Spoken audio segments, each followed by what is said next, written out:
Good morning, everybody.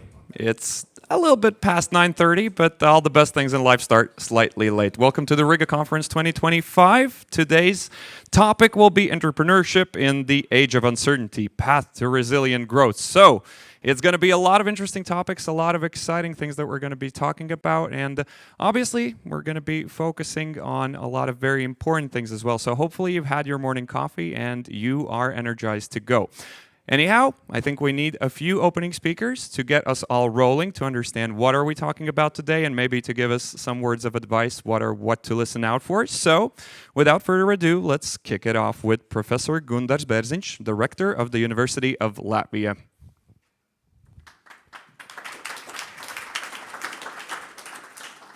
Good morning, Mr. Minister, ladies and gentlemen. This is a great opportunity for us to talk about resilience, economy, and everything what takes state to be secure. First of all, I would like to emphasize a few things what I believe as university can do, but also what's important for the country to be resilient. First of all, I would say that that's a strong governments and strong institutions. That's one of the basic backbones which makes our ability to keep processes running in difficult times. So resilience is basically strong governance and our nation's willingness to fight. That's a second one. How to make our country coherent society which is ready to say that country is needed to be defended, and we can use a lot of examples like late Roman Empire, which basically collapsed because nobody wanted to really fight for the country. They lost purpose. And if you lose purpose to fight, nothing can help. Second or third, I would say, is strong economy. Because in order to support willingness to fight, support society, support the needs of society, you need strong economy. And again, a strong economy is something you are going to talk today about. Strong economy depends on very many factors. But strong economy is just one thing. You need also strong technology. And technological advances is very important for two basic reasons. For economy to be adaptable to the changing world, you need two flexibilities. And I really would like you to stress these two flexibilities today in your discussions. First of all, is flexibility to change production amounts.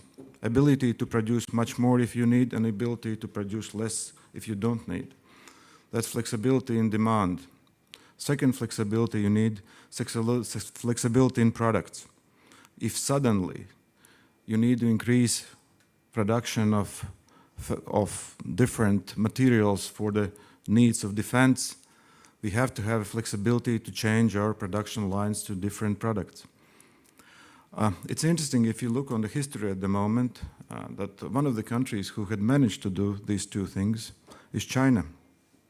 China has really supported, subsidized their production lines, so they have these two flexibilities in place to produce everything they need in huge quantities, so they subsidize civil production in the meantime. But they have got to have these two flexibilities. So in order for a country to quickly change, you need this flexibility. The third thing what we need is strong alliances. Strong alliances is something, again, from the history, we can look easily to the history. Germany had strong economy. Germany had willingness to fight. They had a technology, but they didn't have allies. And basically, especially in late wars, they lost because they didn't have these allies. So we have to have strong allies to be willing to fight, strong economy to support systems, and we need alliances.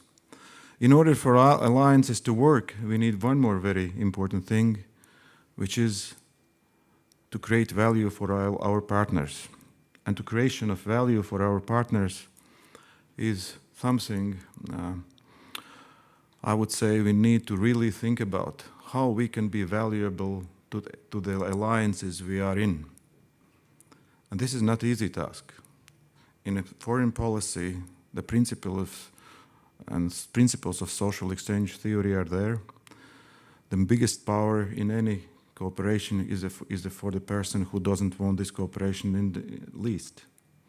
So if you don't want to have cooperation, you have power in this particular cooperation. And that principle is there, and we need, again, to acknowledge that. So we have to create value for our partners to be with us. So a lot of tasks, a lot of things to do, a lot of things to discuss. My opening remarks were just to make sure that we have this kind of scientifically and university like approach to discussion. We don't talk about emotions, we talk about facts, we talk about things which really create value for each of the participants in the talk. And remember that social cohesion, human attitude to defending country is something universities can provide. Universities can provide technological support, and especially the support of flexibilities I just talked about. So, dear colleagues, have a fruitful discussion. Look forward to find ways how to cooperate. Look forward to find ways how to add value to any cooperation you have. And then we can say that we are ready for the changing world, and we are ready to the particular situation we are in. Thank you very much for being here, and have a great discussion. Thank you, Mr. Breznic. Okay, and we're going to be cooperating with the opening remarks as well, because we have the next speaker giving his thoughts on the matter, and it's going to be the head of the board of the Latvian Transatlantic Organization, Jānis Karlsbergs. Good morning. What a bright morning as well, having here on our 20th anniversary. And first, words of gratitude to Latvian University. Gunnar, thank you so much for hosting us here and having this discussion. And Minister, very nice joining us here as well. It's 20th anniversary for Riga conference, and we are finally mature enough to move into the field of business. And what is even better is that this is coupled with science. And in my previous capacities, I have been a defense planner responsible for it. And it's like you are putting the capabilities, you're planning. Later, I was responsible for investments and procurements. And then I was thinking about those cloud movers, what you are planning about. Somebody must implement. Point is, today, here in West, basically, we have one problem. We don't recognize that we are at war. Now, that's very nice that having a Ukrainian ambassador here in front of us as well, reminding it. We don't admit for good reasons, probably, but our opponent is at war. So what has changed? Battlefield definitely changed. And that at the moment is known by Ukrainians and, in fact, Russians as well. Our defense planning systems are still in old habit. Our rules, laws, and regulations are peacetime rules and regulations. Can we compete with enemies who are at war and changing their application of force and violence constantly and instantly? So I do think this kind of discussion we are kicking off from this year and hopefully for the next years, that we must not only get this feeling of urgency in our discussions and speeches, but having all of us together, and we're happy that as well Ministry of Defense will be joining later in here as well, that putting this triangle together where science, industry, and basically those who procure, and this is not in this world, not anymore defense, it's interiors, it's cyber, it's science as artificial intelligence is coming in. So we must really look in a wide scale and deliver it rapidly.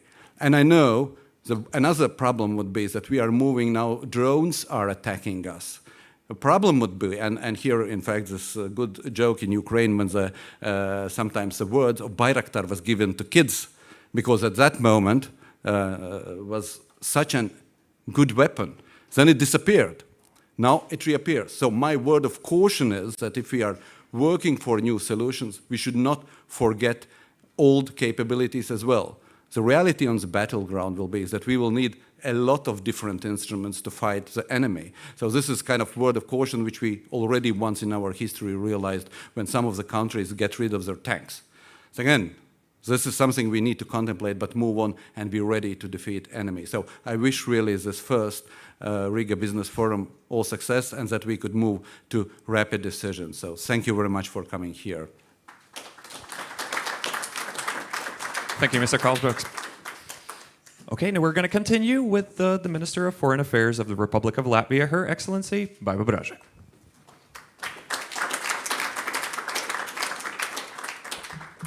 Labrīt, good morning everyone, good morning to new friends, but also to all friends, and in particular David Cutler from the US, who was my colleague at NATO. We also this afternoon have at the Riga Graduate School of Law another NATO, prominent NATO official, John Swords, who is a legal advisor, NATO's legal advisor, who will actually speak on the Article 5 and how NATO works and what it means for all of us. So also I see that there are a number of legal companies here. It might be useful also for you to listen into that one. And then of course tomorrow we start with the conference proper. It only took 3 years of my constant asking to have a business forum at the Riga conference. But as Yanis said, the intention had been there for 20 years. So it's good that it's happening. And I'm happy that that it's taking place at my alma mater. To which I don't get back to as often as I would want. And that alma mater actually has changed, and really also the fact that conference itself will be happening there is quite significant. So for us in the government, there are 3 big priorities: security, economic growth, and I always say we want to have 5% for defense. We actually need the GDP from which to give those 5%, and preferably a growing GDP. And of course people in a wider sense, support of the society, involvement of society, whether it's through NGOs, whether it's through journalists, whether it's through understanding of society, of private sector, of what we all are trying to achieve. What we all are trying to achieve is pretty straightforward. As I said, the peace and security is enablement for anything else. There will be no economic growth, there will be no prosperity without peace security. That's why we take it very seriously. We take it as a matter of priority across the board in the government. So from one hand, cutting expenses across administration to devote more resources to defense, because as we all know, capabilities that we need are expensive. They are expensive, they are also taking time to get to, and that sort of planning and acquiring what we need actually could be more successful, I think, at the NATO level overall.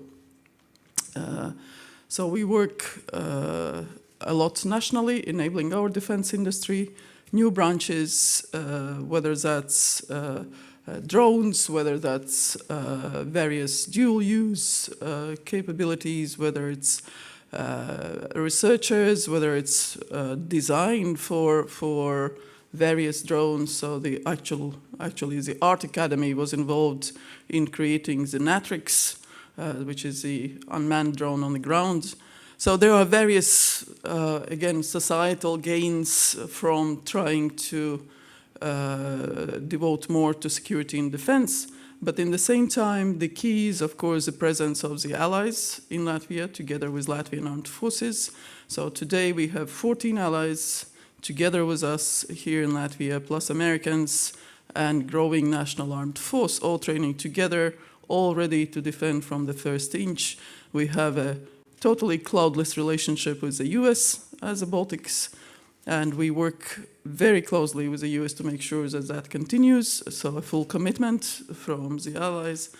And plus, of course, we work a lot regionally, because the challenges for the Baltic Sea region they are quite unique, whether it's the sea itself, which is very shallow, very closed, very fragile.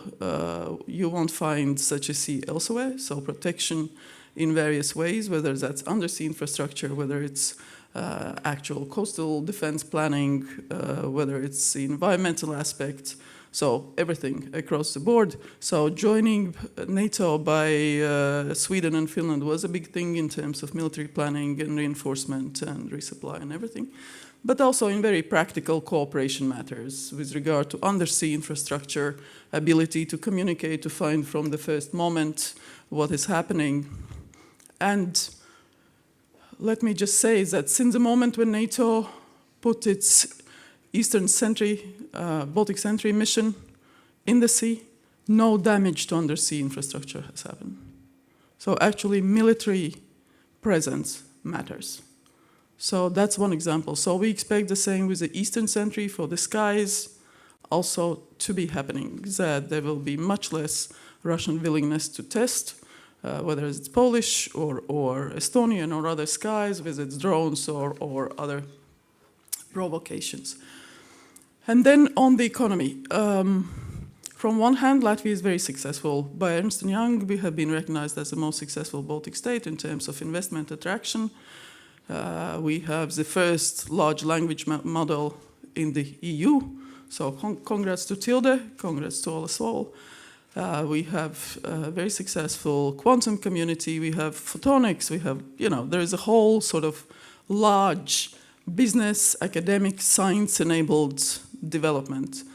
From other hand, there's constantly challenge. Are you secure when we go to foreign? Is that secure to invest? Is that blasting? Is that this and that? So my answer always to that is look at the sort of bond markets. I mean, whether it's Nordic Edge, whether it's Nordic Baltic, they are all reflecting actually a pretty stable growth. And then also on practical side, we see from our foreign investors here that more than 60% want to reinvest, continue reinvesting in Latvia.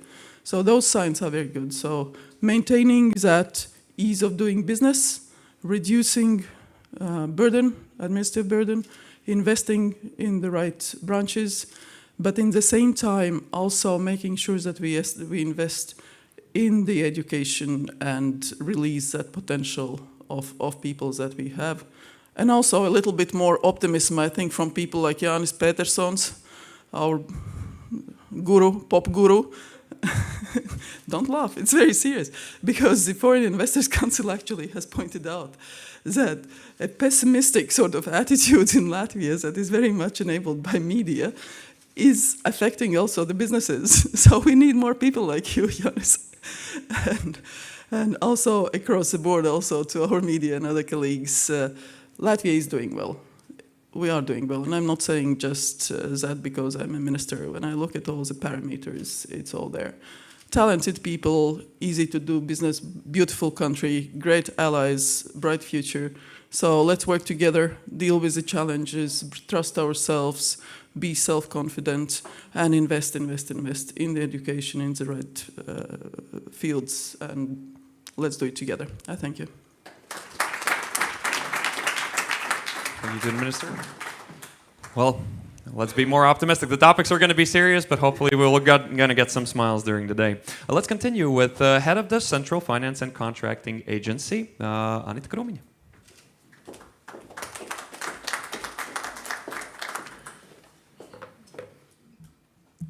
Oh, okay. Ladies and gentlemen, the Central Finance and Contracting Agency is best known as the agency managing the European Union funds. But since 2022, we have taken a new role as the Latvia's Development Cooperation Agency. And this new role as the Latvian Development Cooperation Agency is giving us opportunity to work closely in close cooperation with the Ministry of Foreign Affairs and to manage the projects, transferring the knowledge and know-how of Latvian institutions and Latvian companies beyond the European Union. Following Latvia's invasion of Ukraine, Latvia has made supporting Ukraine as a national priority. And last year, CFCA began administrating the state-funded aid projects supporting the reconstruction of Ukraine's educational and also health infrastructure. There have been also projects implemented which are aimed for psychological support for women and families who have suffered who have been affected by the war. And Latvia is also committed to Ukraine's European integration, and that's why we are very pleased that Latvian company Tilde has successfully implemented one of our support projects to support Ukrainian integration process in EU. And we really hope that this tool will play a vital role in Ukraine's EU accession process. This developed machine translation platform, which have been developed by Tilde, will enable fast and accurate translation of EU and also national documents into Ukrainian and English. And looking ahead, we will continue our support activities together with the Ministry of Foreign Affairs. And also next year, we will launch the support project for reconstruction of infrastructure, both in Chernihiv and also of other support activities. And we will actively support, in close cooperation, we will support the Ukraine's European integration process. Thank you.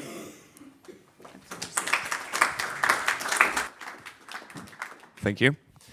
And we're continuing. We still have a few more speakers left to open this up. And we will be continuing with the before mentioned person who is also responsible for the QR code that you can see behind me. So if you want a live translation of whatever's happening here, you have to scan the code. But if you want to ask some questions about it, then you probably should turn to the CEO of the leading European AI-driven language technology company, Tilde, Mr. Artūrs Vasiljevskis, who is going to be giving us a word as well.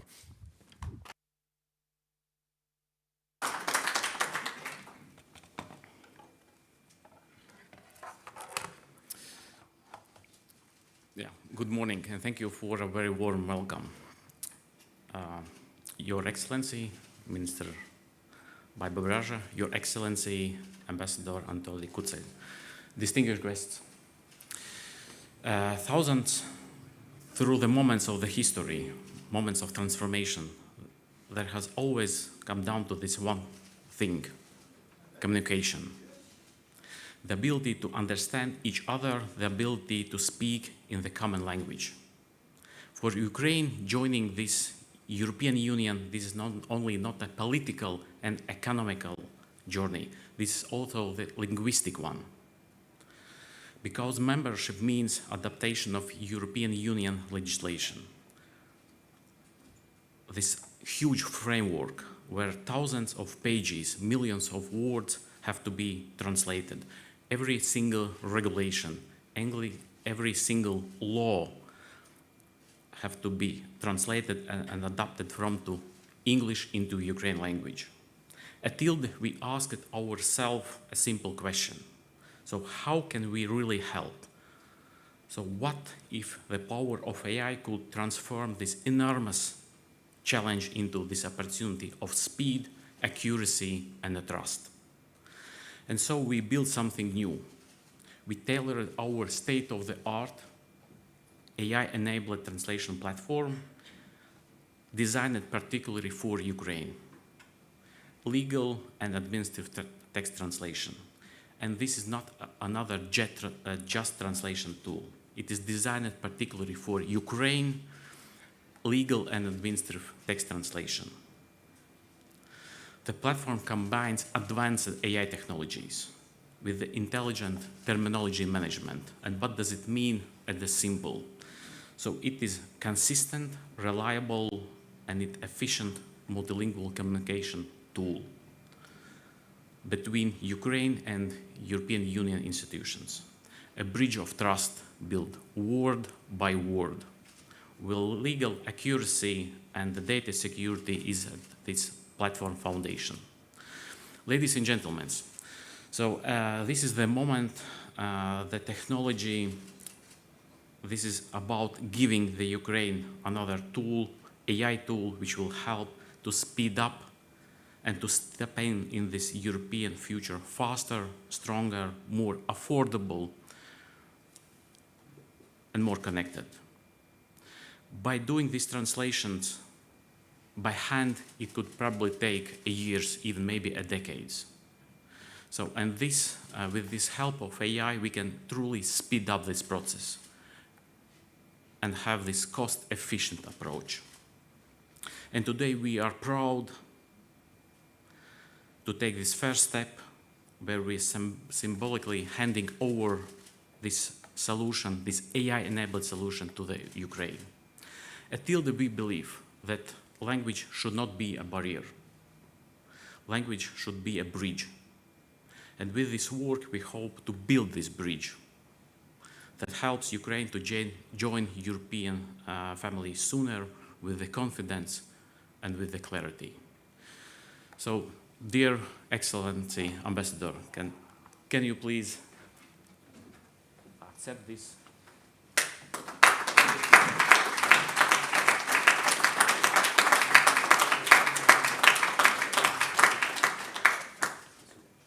Yeah, thank you. Yes, that's exactly what I wanted to ask. I got stuck behind all the photographers. But yes, the ambassador to Ukraine, Anatoly Kutsevol, is invited here to say a few words as well. Thank you.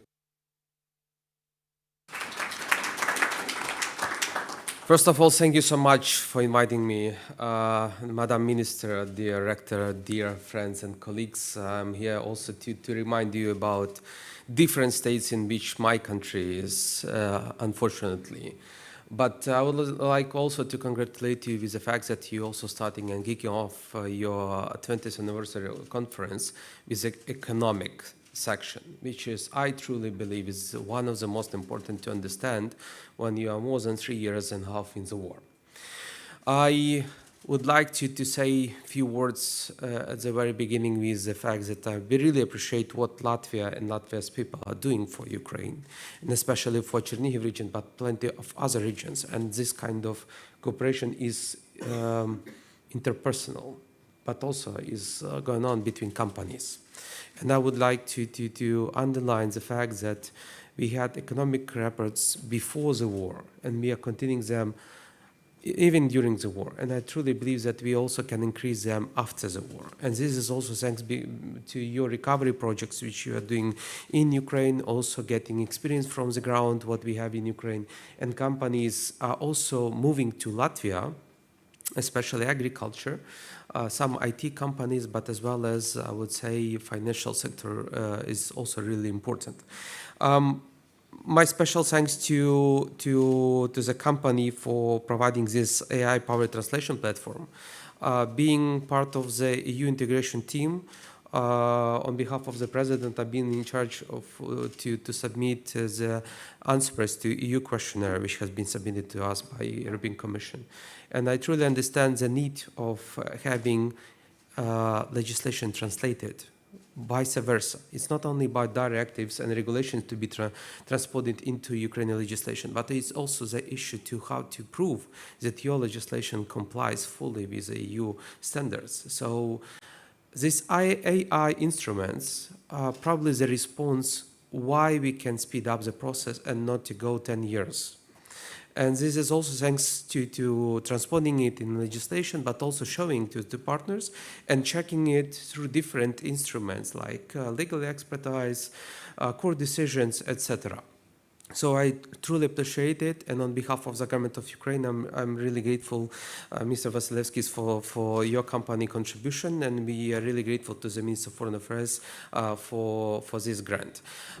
Dear friends and colleagues, the war, it's not only about military, it's about the companies which can support the budget. And if you are analyzing the figures, you need to understand that having companies working inside the country and also providing labor, this is also crucial. Unfortunately, after 3.5 years, we have a budget deficit. And this is also because companies left Ukraine, not only people, but companies. And this affects a lot. And we are really grateful to all the EU member states and G7 countries and G20 as well for the support which is provided to cover the budget deficit. But security starts with economy. If people get enough payment, if the budget can cover military expenses, then you could be sure and you can be secured. I really hope that overall your discussions would be really fruitful at the very beginning of the conference, and we would end the conference in discussing the security matters with a combination of different aspects, including the publicity and attractiveness of for people and society to live in Latvia and to live in Ukraine. I do hope that this war would end soon, and you would not need to talk about these things. But the most important is to be prepared before anything. Really thank you to be here, and all the best for the conference. Thank you. Paldies. Thank you very much. And since the Riga conference is being organized in collaboration with the Ministry of Foreign Affairs, I would like to invite here back again Her Excellency Baiba Braja to open up the conference and give us a few more remarks. Okay, I actually didn't realize I had to speak again, so I won't say much. But just to say that on few words on Tilde, yes, Foreign Ministry finances quite a number of projects, mostly through development aid, but also other support projects, also diaspora projects. And we always try to bring in the business element because we trust, we believe in our companies, we know they are good. And Tilde is one such example, thorough work for years and years, more than 20 years now, that has been invested in making the language translation model perfect.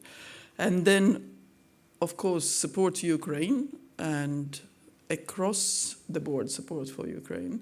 So I thank the companies who are here. I thank people who donate individually. And let's continue doing that. I mean, all this talk about fatigue or something, it's not true. We are not tired. Ukrainians are fighting. We are supporting, and we will continue supporting. So we are well off. We are not poor. We are a rich country, and we have to continue doing what we can across the board. So just to say, we are looking again. Yesterday we supported another project for the first time. Latvia will take a lead in a big NATO project in Ukraine to reconstruct and enlarge a military hospital in Ukraine, because the importance is not only to fight on the front, but actually to get the help, medical help, as soon as possible, and to rehabilitate so that people can go back. When I was in Odessa, I spoke to some of the soldiers in the military hospital there. And they said the hardest is to actually be in the hospital. They want to go back to fight. So they indeed want to be there. We want to help. And for Ukraine's future, I don't think there is a secret to anybody. We do believe that when we speak of security guarantees for Ukraine, we actually think Ukraine itself is the best security guarantee. Strong armed force, high-level capabilities, fully integrated with the allies, with the future in NATO. The same on the EU. Yes, it's going to be a hard process. And I was there when Latvia was joining the EU.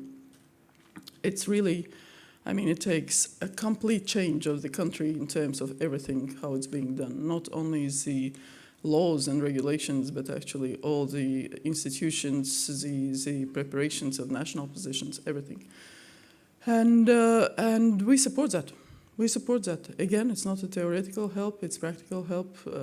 We have people on the ground there, but we also have lots of Ukrainian delegations from local governments to top governments coming here to literally talk and understand what's the best way to proceed.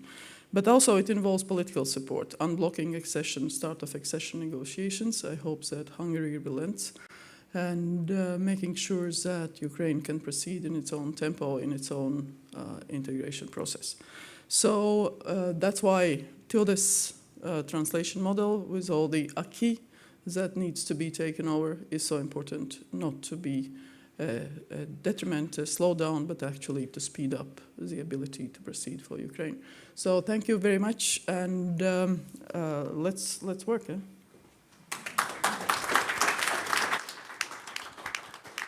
That's exactly right. Let's get to work because we want to start with our first panel. But before we do, a couple of admin things. So firstly, some of you have been worried about getting into the conference tomorrow. All of you are invited. All of you are enabled to do so. However, you will have to switch your registration cards tomorrow when you go for the bigger event. So please be kind and remember that you have to go through the registration yet again. The badges that you have for today will not be working tomorrow. Different levels of security in this case. That's the primary reason.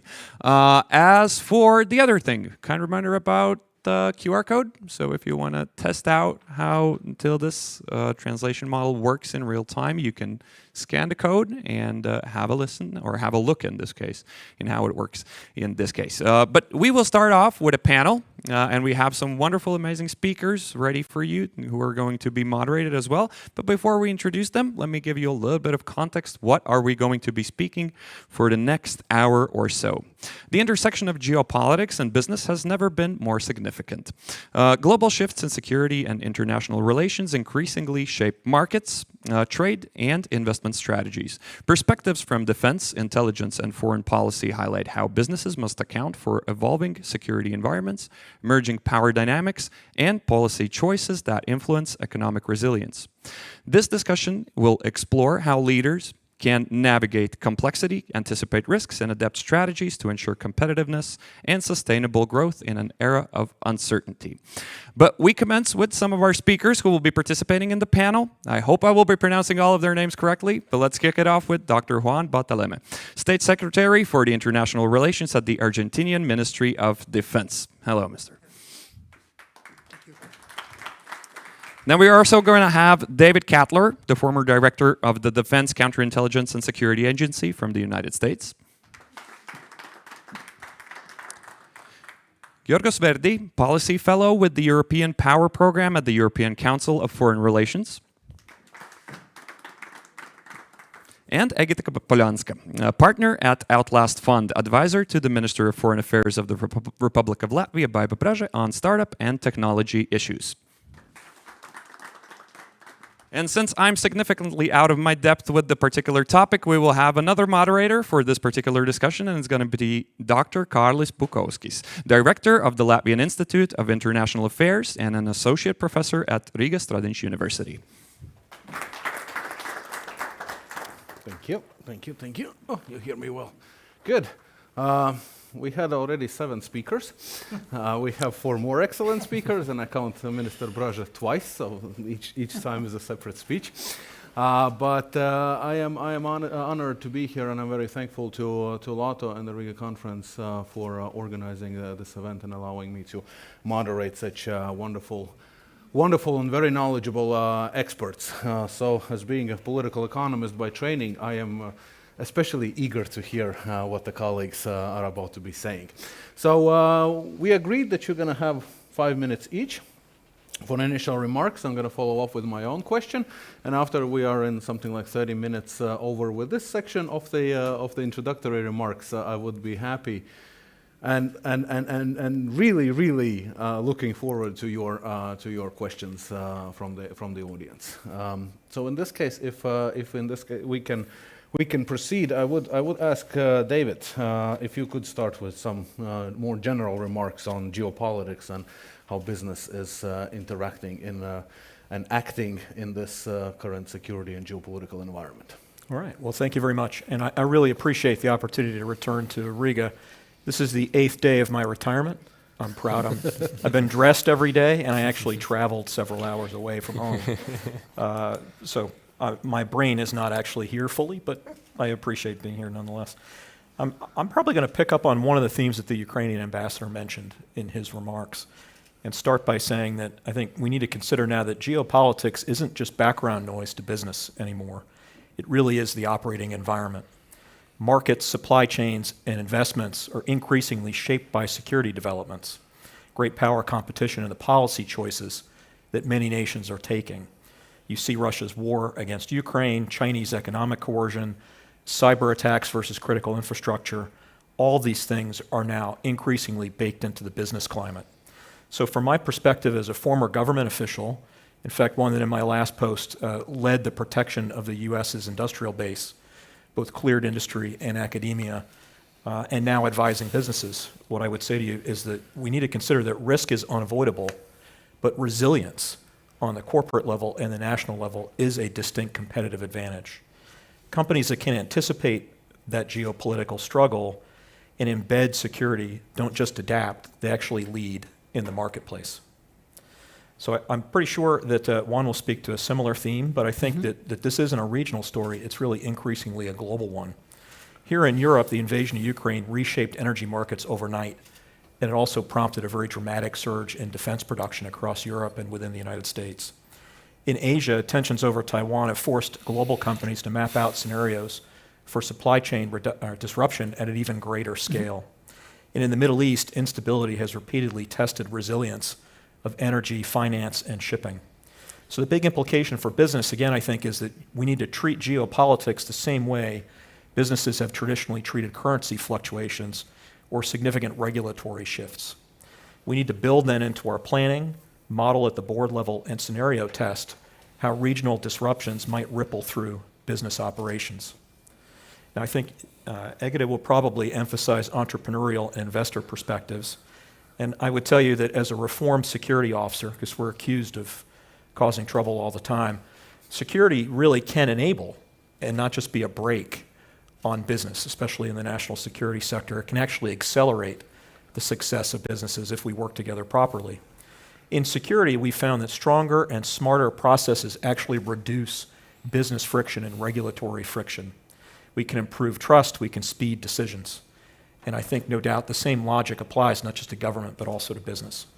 Startups, then, that can demonstrate that they can protect data and secure data, have resilient supply chains and trusted people, are just simply more attractive to investors and to governments that are making decisions about who to contract with than those that can't. So please consider that, again, from my perspective, security isn't overhead, it's a feature in this new and changing environment. Resilience is the differentiator.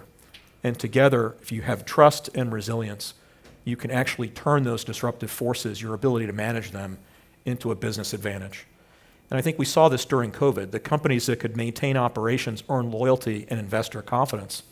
And those that suffered from significantly disrupted supply chains, frankly, many of them just disappeared and went out of business.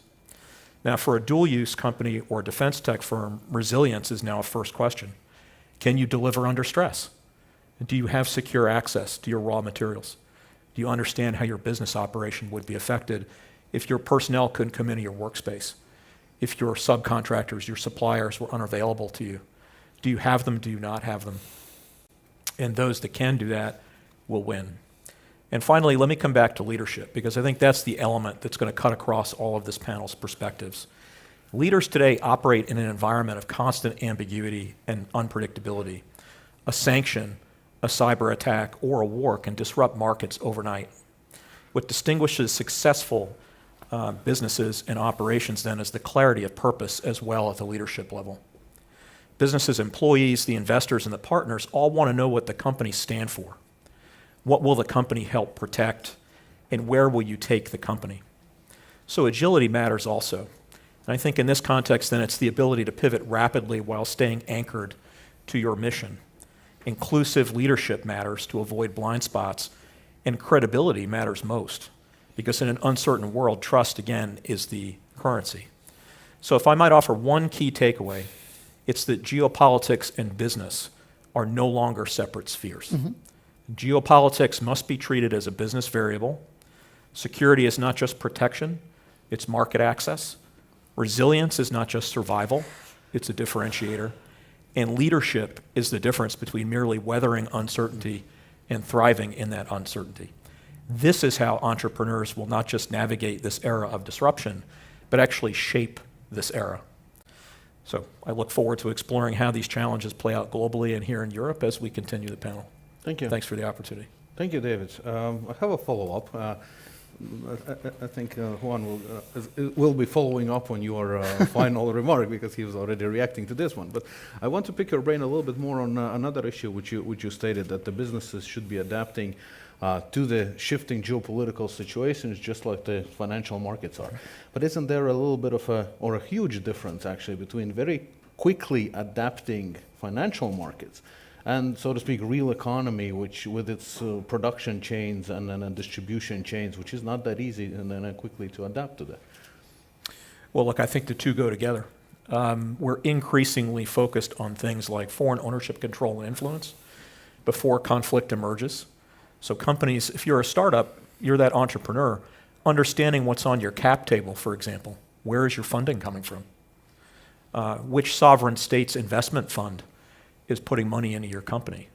And what strings might be attached to that? Does that make you more or less attractive in subsequent funding rounds? that might also affect, then again, the partners you choose to work with from a business perspective. Who's in your supply chain? Where do the raw materials come from? So again, I'd say it's not just about responding in the crisis and having the resilience. It's demonstrating that confidence in yourself, the company, the supply chain, being able to demonstrate that to a government, to a ministry, to another company that might be larger than your own, that might seek a strategic partnership, so that you demonstrate that value up front and the ability to sustain your business operations if you do get in a crisis. Thank you, David. Juan, could you please pick up where David left off and address the investment strategies in the Thank you. Well, first of all, I'm fully agree with. Thank you for the invitation to the organizers to the Riga conference. For me, it's the second time here. It is a really pleasure. And let me say that you summarized quite well my ideas, and it was I'm working. glad I went first.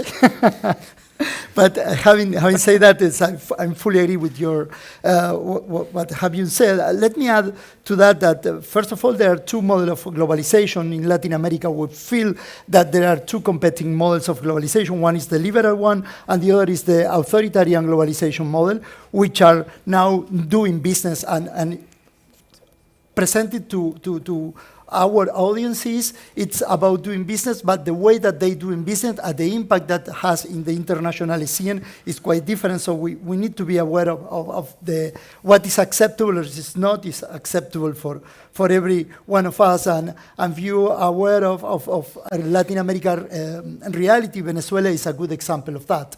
Venezuela is fully integrated to the authoritarian globalization model, and it's working. It's working for the Venezuelan dictatorship, the Venezuelan authoritarian regime. So let me say that this is important because as everyone knows that commerce, investment, trade, it's all tools of statecraft, and this is the reality of what we live for now. The other issue is that as primarily natural resources produced, not only one, because in cyber domain and other domain like space domain, Latin America has the geography in our sites. Let me say that there is a reality that we all live in this era of weaponization of interdependence. So that creates the security environment that you previously said. So, and probably we are moving to a non-liberal globalization, and this is an incredible stressful for business who are used to do business exactly in a way that liberal say it is important to do it, because you need to fulfill some standards that for China, Russia, and other countries are not required any longer, and especially in the context of Latin America or Africa is exactly the same. So when we look at what I will say, the three not so new rules on doing business is the first one is you need to always understand the political reality of the countries or a region. For example, every people in Latin America, especially in Europe, because I've been talking about this, there is this romantic vision about how Latin America could be developed. And this romantic vision is no longer a reality in Latin America. Latin America is deeply divided. There is no functional Monroe Doctrine any longer.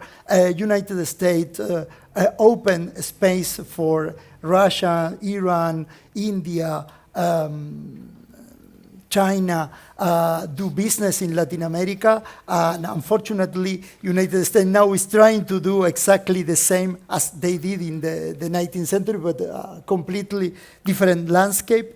And people usually, especially in Europe, has this idea that we are a kind of global South part of this view, and try to do business with that as a part of the global South, but they usually forgot that Europe won their work thanks not only to the United States but also to Latin America in our transatlantic relation. Usually Europe thinks in transatlantic relation as the north part of the Atlantic, not about the south part of the Atlantic, and the economy of the South Atlantic part of the world is quite vivid, and this is why it is important for you if you are thinking again on how to create a real strategic autonomy, as Angela Merkel or Macron said. If European wants strategic autonomy, you should think on more frequently in Latin America. Asian's economy move quickly to Latin America than Europeans want, and not only the Chinese, South Korean economy has a strong relation with Peru, with Chile. Japan is doing exactly the same with Brazil. Brazil is moving towards India, and this part of the Latin America think that the new business environment is related to BRICS, not to the Western world, and that is going to be a huge opportunity lost if we consider that Europe could be in the brink of a new war. And when you will try to supply the necessities that you are going to have in this new environment, maybe Latin America is not going to be there because the Russian and China influence is larger than in previous eras. Other important things that already been mentioned, that's commerce, investment, everything is securitized. Everything could be used on dual use. This is the time of dual use. Nothing else could be considered strictly separately from the defense and security realm. And the most important part that is security, the government, business are now under scrutiny, not only from the government, but also from the civil society, and that is going to impact behavior of people there. So let's move to the next panel, and thank you. I'm sorry for being a little bit. Thank you. No. It's actually, I was so overwhelmed by your explanation and story that I didn't notice myself that the time was out. But I still going to ask the follow-up question because I'm really puzzled. You talked about the weaponization of interdependence. You talked about the increasing interest in BRICS, well, Latin American countries into BRICS, in Russia and China. And here's my question. Is it a business rationale not to work with West that much anymore, or is it a geopolitical rationale? Both. Not only is geopolitical rationality, it's also how we see the world is divided now. We have this, it is highly ideological, and there is a market opportunity for China. For example, when you look energy, food, and mineral, and critical mineral security, China is buying those, India is buying those. Europe get used to work or commerce with Russia, not with Latin America, and for Europeans has much more better sense to work with us or work with the United States than for Russia or even China. But again, and there is another problem. When you do business with Europe, not the United States, but Europe especially, they usually put you huge standards and everything. It's about European society, and the Chinese has a simple request. Can you give me this in my port at this time, at this hour? Yes, I can. So I don't care how you extract them. Just give me that and I'm going to pay you. And this is not good, but it's a comfortable situation for Latin American countries because we do not like much Western scrutiny as we interpret that as a kind of hypocrisy and a kind of leverage the situation in favor of Europeans. Thank you.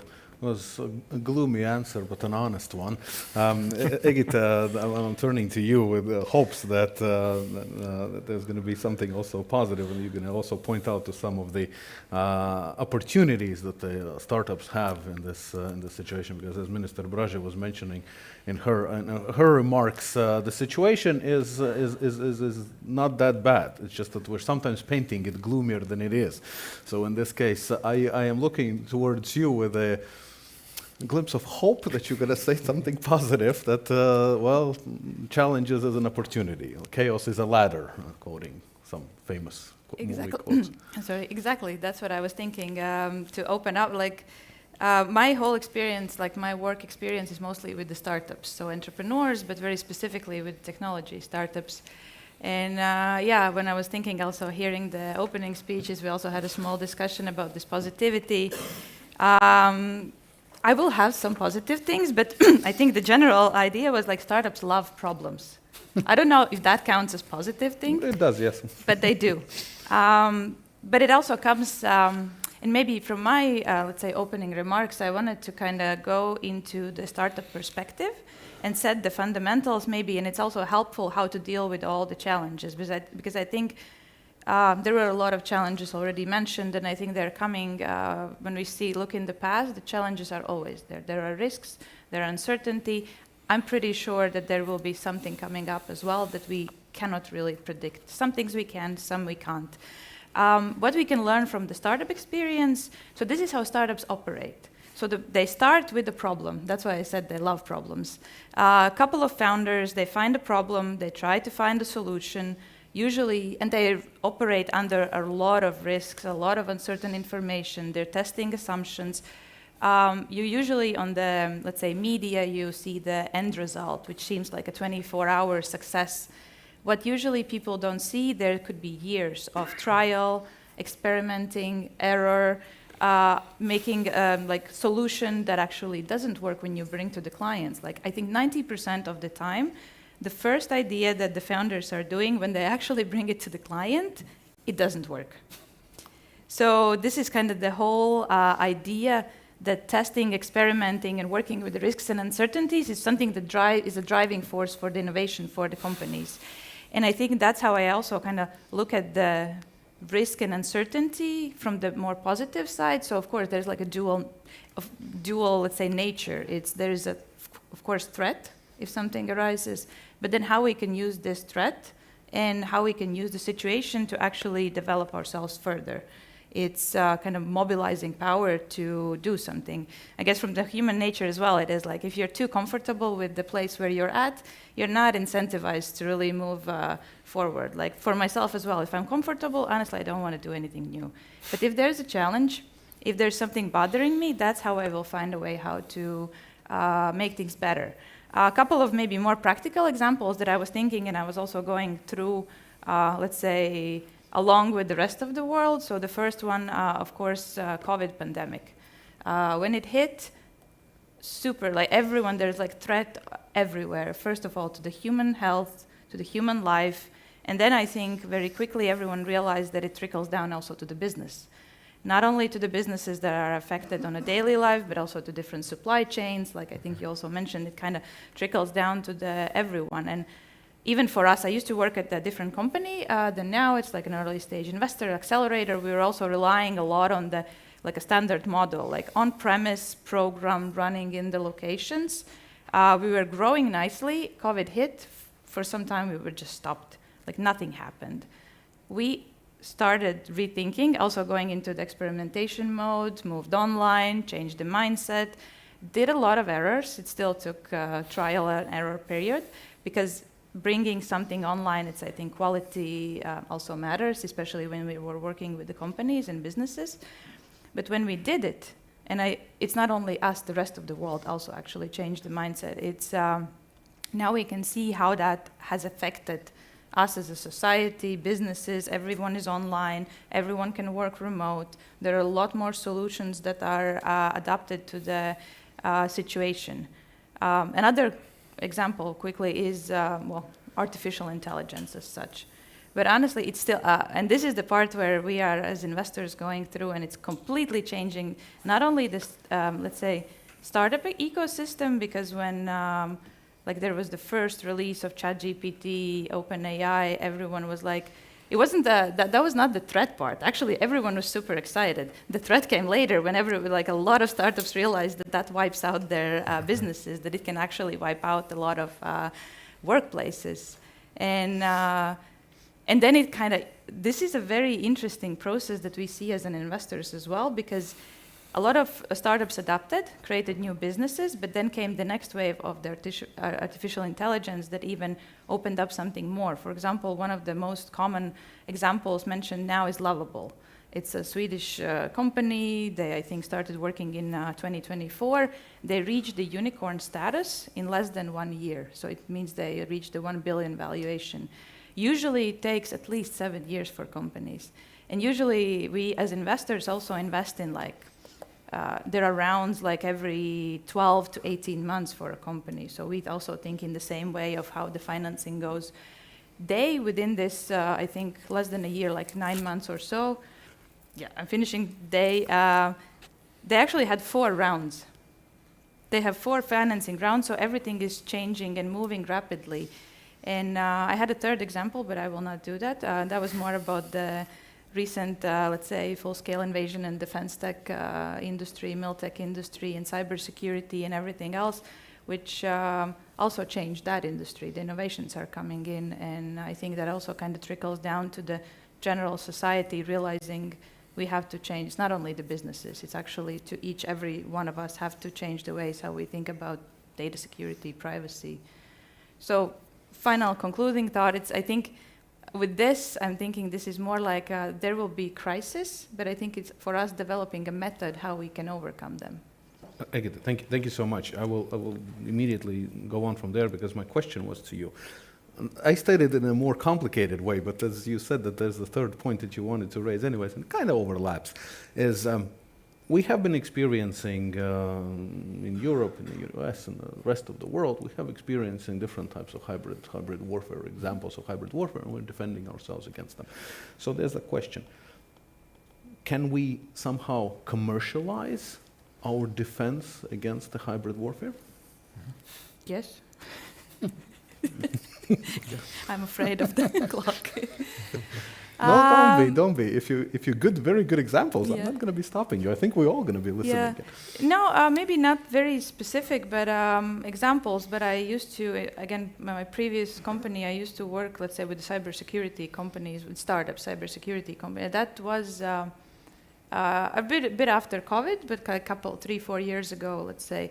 And I remember working with them, and they build solutions for different types of cybersecurity, like industry, for enterprises, for SMEs, from different angles, whatever is needed, like vulnerability testing, like attack and defense and things like that. And they can also sell to governments, to enterprises. And so the easy answer is yes. I think maybe with an example that it's not really, I guess, answering your question, but I wanted to kind of continue my previous thought, and maybe that also goes to the commercialization. Now I see that finally, like for example, a couple of years ago, cybersecurity companies selling to the small and medium-sized market, like the middle part, they were struggling.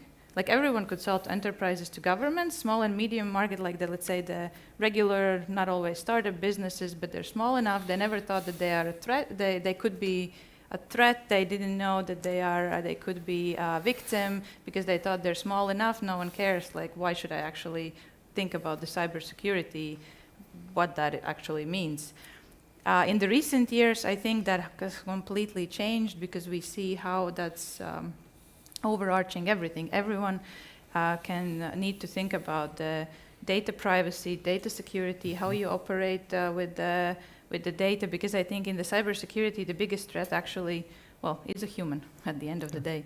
And sometimes, especially those who are not paying that much attention because they think it will not affect me, because I'm not, let's say, important enough, that's the most vulnerable part. Yeah. And I think that's the part where it definitely could be commercialized by serving that market and also educating and making, let's say, all of us more secure.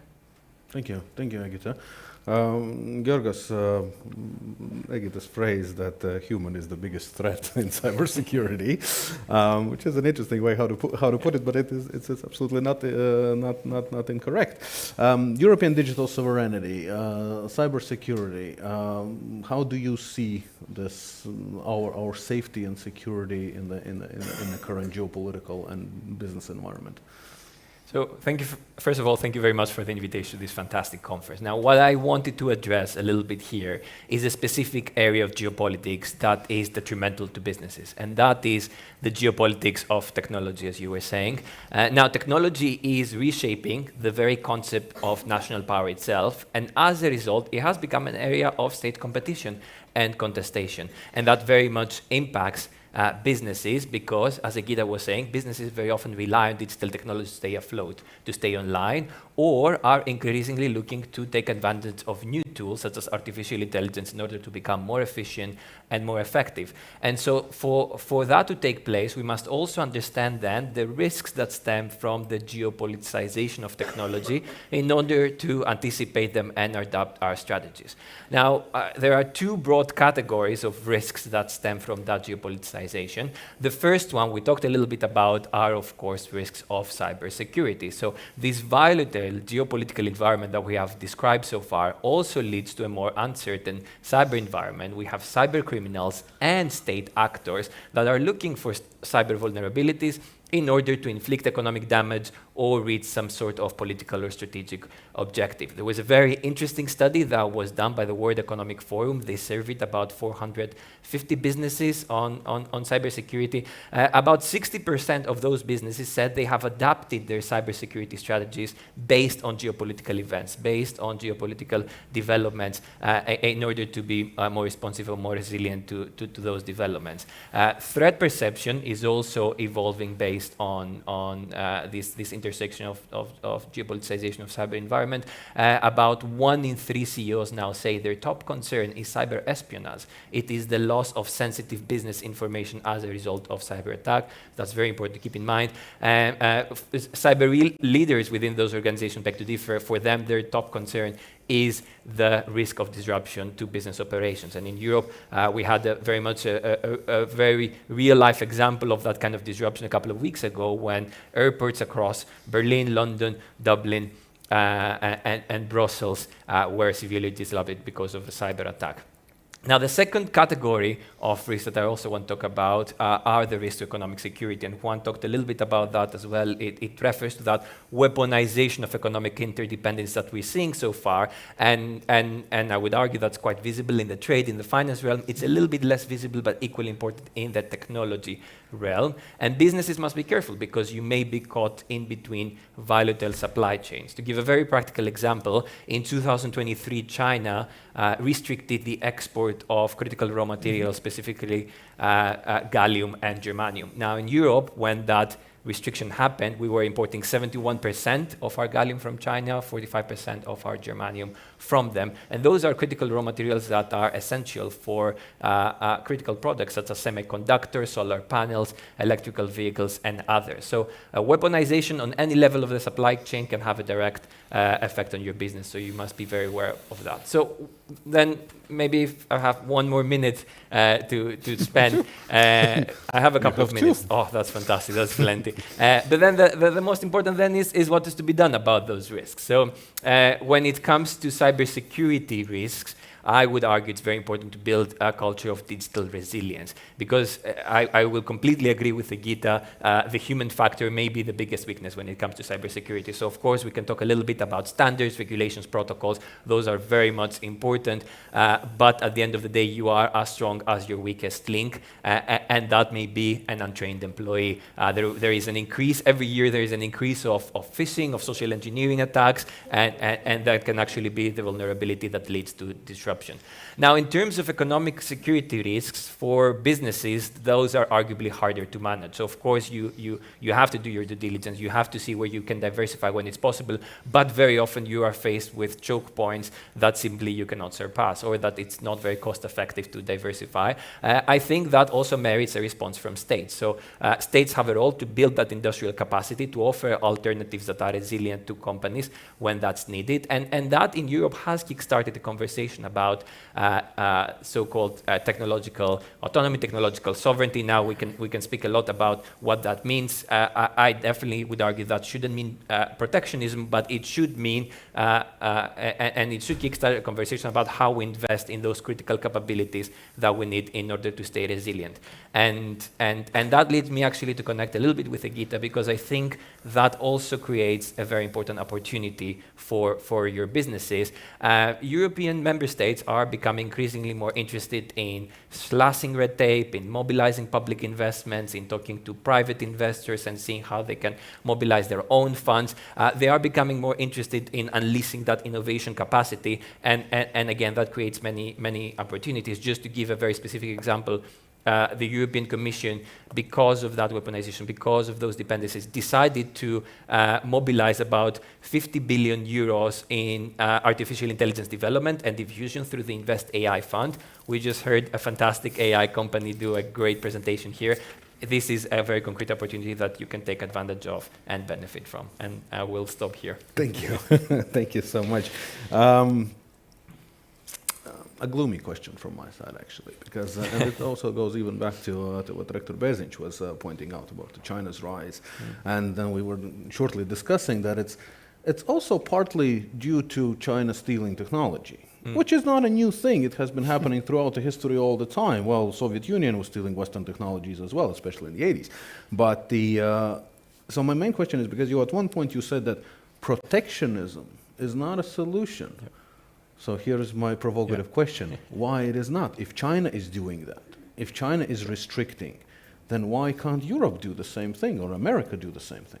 Sure, I would completely agree with you. I mean, that statement requires some nuance that I will attempt to give here. But I do agree that when it comes to, again, issues of cybersecurity, when it comes to issues of data integrity, when it comes to some of our most critical businesses, we must be able to protect them as well, in the sense that we put some safeguards that allow, at the end of the day, for fair competition. So one example here is Europe holds a very critical asset when it comes to the semiconductor value chain, that is ASML. We essentially hold a monopoly in the machines that are used to manufacture chips. ASML has been faced with numerous cyber attacks that are probably targeting its sensitive information, its technology, that there are probably state actors out there that are looking for its secrets in order to be able to copy its technology. That is a specific instance where we must be able to protect those critical assets and make sure that cyber espionage and that loss of sensitive information doesn't take place. What I'm referring to as sort of protection that shouldn't take place is in the sense of competitiveness. So our digital sovereignty shouldn't be built on trying to build industries that are not competitive enough by essentially wasting public resources and public investments, but it should be in opening competitive markets, in trying to support startups, as Egita is saying, that are able to grow and reach that unicorn status, instead of trying to support national champions that will inevitably fail at some point. So that is the kind of nuance that I want to instill in the conversation. Thank you. I would actually go into discussion about the failing national champions, but let's leave this for the colleagues. Do you have questions? Yes, Janis, please. Ingrid was mentioning about liking problems, and here question going to you. Environment, when governments typically don't like a problem, so that means scandals. If you deliver a product which is not working, it's gone. So how in this environment, I will repeat, we are at war, how we could get this ability for governments, and here's a mixture, probably the question later to audience as well, to get this mixture of readiness, culture where we can take a risk when product is not delivered, even worse when it's on the front line. Of course, Ukrainian case, you have so many drones, if we speak of drones, there are many things like this. When you don't deliver, you just experiment. What would be your suggestion for this? How to move in? No, but I think that's a very easy answer. Don't call them problems, call them challenges and opportunities, but that's a joke. But I think that's, again, coming from my startup world experience, this is something that happens all the time. There are startups, there are companies, there are government, and they are on a scale, let's say, on the on the business readiness and the needs are different. And I think in the startup, this is also a big mistake that startups, early stage startups usually make, because they assume when they create the first prototype, they go directly to the big end user, to the government, they fail. They are unhappy because they don't understand how government works. Government is unhappy because they didn't get the product. It doesn't work. I think the kind of challenge would be to understand from both sides that there is a middle way and there's a process how to actually work with it. We also experienced that with our cybersecurity programs and startups. Like, I think they're also kind of selling to the big enterprises, and when they're creating the product, they first need to test it. And of course, their natural way would be go to big enterprises, here is my lovely product, use it, test it. And the enterprise says, lovely, looks interesting, but do you have all the certification? And then the startup goes away, and there's like, they need to figure it out. I think we need to create a system where there is a reasonable space, like there are different sandbox approaches, there's experimentation ranges, testing ranges, that where we understand that startups can actually do the testing part, figure out the bugs, figure out the failures, maybe with test data. No, so not the real data. That's also usually an issue. Maybe some dummy data. Maybe there is some other things. But I think the government has to, or the big company, they have to be involved within those testing ranges to give and provide useful information so the startup actually knows why they are failing. And then the next, there will be, well, there's like, you know, for investors as well as for us, it's like there's a pipeline. There can be many startups, many ideas, but then they go through the pipeline, and some of them actually will become successful. So I think somewhere along those, like this kind of sieve, when you kind of shake them through, everyone has to be involved to create this very great testing range. So you can also understand, okay, this is something interesting, let's fix the bugs, let's try to help, and then maybe we can get to the real product faster that works. Thank you. David had something to add. Thank you. Yeah. So I just had a complementary point to highlight a regulatory approach that we're emphasizing in the United States right now that addresses this point. If you want innovation and you want speed and agility, there almost certainly will be increased risk. So what we're doing now from a regulatory perspective is to take smaller bites in those contracts, in those problems. So you see the big problem, and then we use a contracting authority, especially at the Pentagon, but now out of the Pentagon also, where the competitors solve a smaller problem, usually over the course of a year or 6 months on this contract. If the winner is successful in delivering that MVP or the prototype, then they have a second option with no competition to continue to full production. If they fail, fine, they go away. And if you do it in a hackathon approach in the beginning, or you have some sort of competition amongst those companies on these smaller, shorter duration contracts, you're managing the risk in a different way, you're increasing the speed, the competition between the companies, and if there's a failure to deliver on the MVP, there's less of an issue because it's not as critical. And then you're aggregating over time. And it also affords the entrepreneur, the startup, an opportunity to increase their confidence and momentum and maybe even scale, either on their own, maybe they become a unicorn, or they become a partner under a bigger, more established company, one of our primes maybe, that doesn't innovate in that same space, perhaps, but could scale that company's intellectual property or the deliverable in a way that the company could not immediately on their own. Thank you. Baba, I'm really sorry. We're kind of hosts. If I may take the question from behind and then yours, but we're going to collect them. Good day to all. I have combined questions about that. You know, in Turkey, the company Baykar produced Bayraktar, B-22, Bayraktar, yeah. delivered it to Ukraine. And that company was started as a private company with just drones, and then they won some state agreements. So my question is, for example, in the Pentagon, they need some new technology. Some companies jump in, but how the Pentagon knows that the demands, the needs, actually are the right ones? Usually not the brightest people thinking, okay, we need to buy that one. No, don't take it personally. You know what I mean? Yeah, I know I on do. the public side, they are looking for the problem. And many people looking for the same problem and looking for solution, but for military things, they don't know the problem. So they cannot look for the solution. How to make this gap smaller between the state and the public side? Thanks. So I just say very briefly, I actually agree with you. I'm just teasing a little bit. I think that something like a fifth-generation fighter aircraft is easier to define a static set of requirements for, because the core of that platform endures. It takes many years, frankly, to develop a stealth fighter, a stealth bomber, that kind of thing, a major ship platform. But there'll be marginal changes as more innovative technology comes in, maybe in sensors or in weapons capability or in command and control over time, and that can be be integrated into the platform.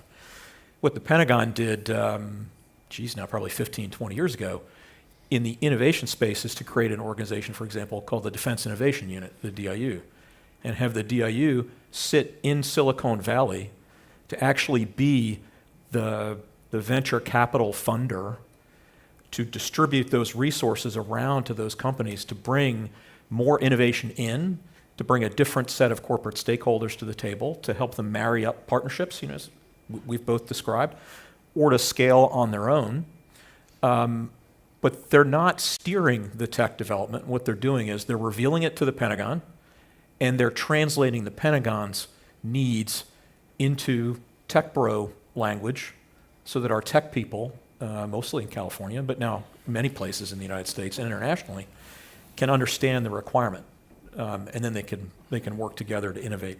And the DIU has funds, as I say, so back to this VC approach. So it's not just about making the business connection, it's also about providing some early seed resources maybe to accelerate, to help these companies come to scale, to market within the defense environment, or to marry those relationships over time.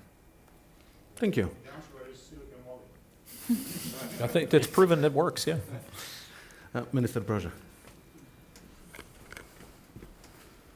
Thank you. I have a question to our Argentinian colleague, actually. And that's on more classical trade, with all the changes that we are experiencing, very much prompted by the US approach, where it doesn't want to be just a consumer of global goods, but actually change its sort of model of economy. The sort of ability to deal with that and the effects, especially on Latin America, so more on the classical trade, where do you see the avenues for Latin American countries in terms of dealing with it? How do you manage that risk? Actually, we are not as good as we should to manage that. We know that we are offering to Europe, to the States, we look ourselves as a probably security partner for the future.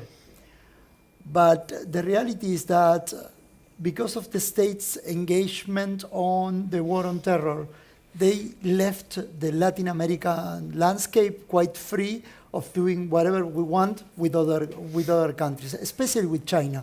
When you look the period of time between 2001, 2011, United States doesn't care Latin America except for issues related to transnational organized crime, other things like terrorism or narcotics, but they don't care what type of business we did with the Chinese. And this is a funny thing that it's quite good and related with what he said, that, for example, now we have companies who are partnered with China but found extremely difficult to enter to the United States because the partnership of China. And at that time, it was economically rational to be partner of China, but because United States again changed the rule, everything changed, and it's quite difficult. So the way what we are doing it now is trying to accommodate ourselves in the economic realm in a way that we can use our natural resources, our geographical position, more strategically than we did it before. And United States is helping in a good sense to doing that, because we are still under the American sphere of influence. Whether like it or not, the United States securitization of the Western Hemisphere again is going to give you an opportunity to rethink the American, the relation between Latin America and the United States. And one last thing, Brazil is a key player in Latin America, but Brazil now is switching sides. They want to work close to Russia because of the agriculture industry. They want to work close with China because China is offering them to be an equal partner in technological issues, not the American. And there is another interesting thing that's going on there, that Brazil is looking for being able to be the next nuclear power in the Western Hemisphere. And that is not going to help. Yes, they want to. They really want to. And this is going to change the Western Hemisphere landscape. Thank you, Juan. Very positive.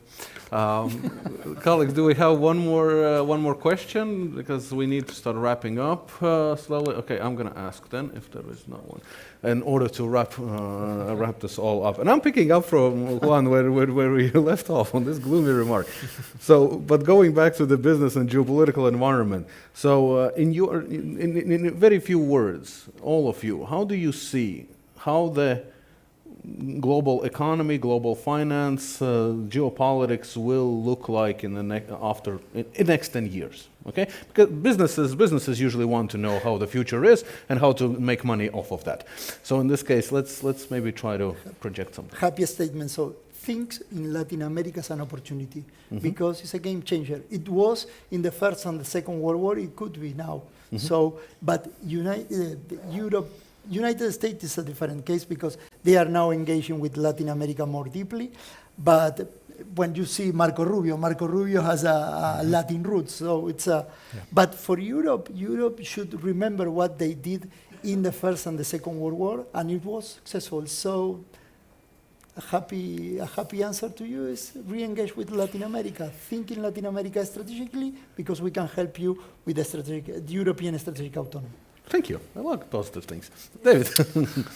I think the trend, the pendulum swing a little bit away from globalization and all of the promises of 20 or 30 years ago towards more sovereign capability is an important one to look at as we project out for the next 10 to 15 to 20 years, and consider that I think unwinding globalization is impossible and should not be done, and yet there is an increasing demand for sovereign capability, to have that assurance that you have that supply chain, you have that control, you have that transparency and authoritativeness in the pedigree of the company, the workflow, the IP and the raw materials, with codependencies or interdependencies mapped and identified so that if there is risk in that, it's understood and accepted.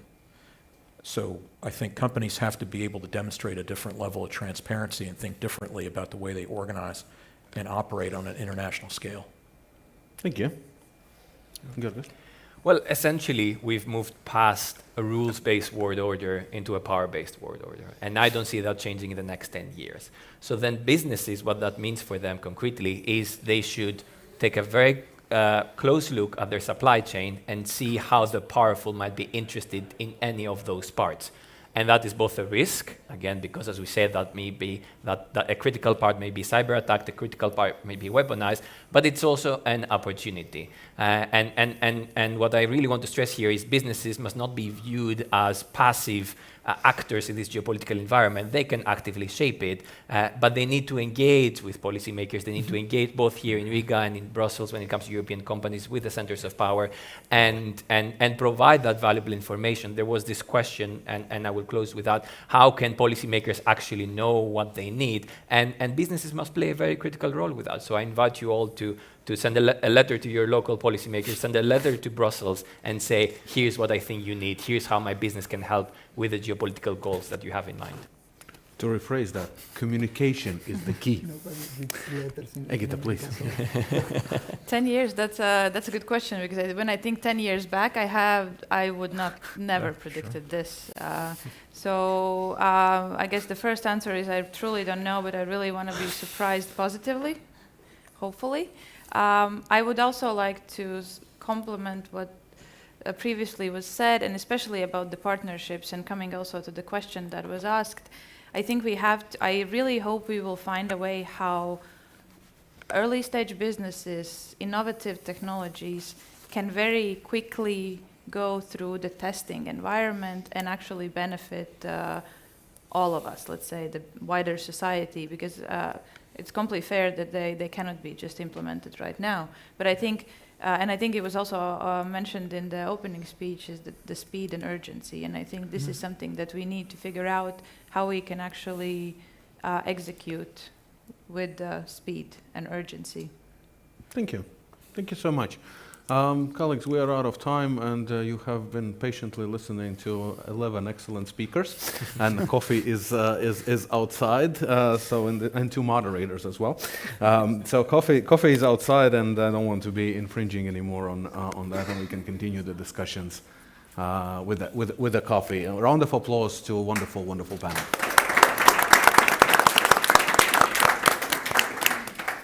So exactly as it was said, now we have a 30-minute coffee break. We're going to be reconvening here at 11:30, so a little less than 30 minutes, 25 if we want to be specifically exact. However, if you want to catch any of the speakers and ask them anything, we can do it by a cup of coffee, which is downstairs.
first speaker to kick off the second part after the coffee break. So hopefully everybody's energized. I can see that you found some colleagues that you might not have seen for a longer while, or somebody else that you just wanted to speak with. But now let's listen to Chris Cook, who's the senior reporter at the Financial Times. Give it a round of applause. So, thank you ever so much for inviting us. It's a great honor to be here. My name is Chris. I write about sanctions in particular in the context of Russia.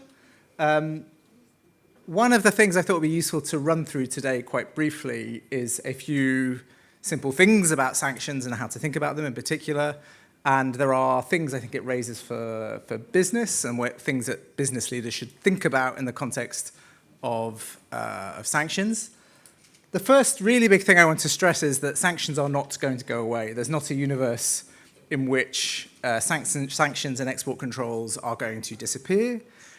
The world in which that happens is one in which not only does the current ongoing conflict in Ukraine freeze or stop in some way, it's one where Russia has started resiling from its hostile stance, one where it's started pulling back from territory it seized. It's very difficult to envisage a world in which Europe in particular removes a lot of these strictures. And I know that's something that business leaders are often anxious about.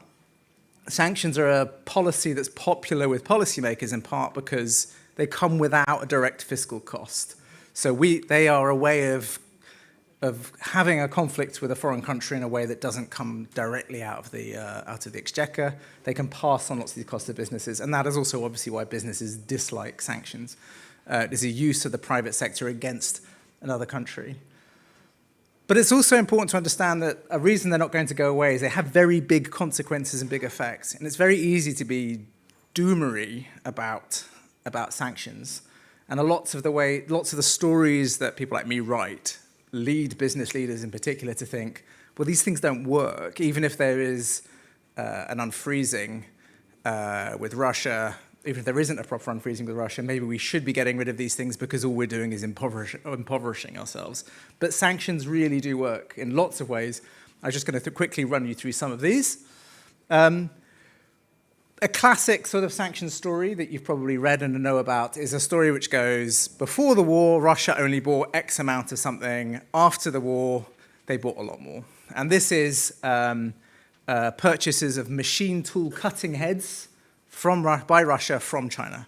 And I think a traditional way of thinking about that as a thing is, well, look, we can't control what China does.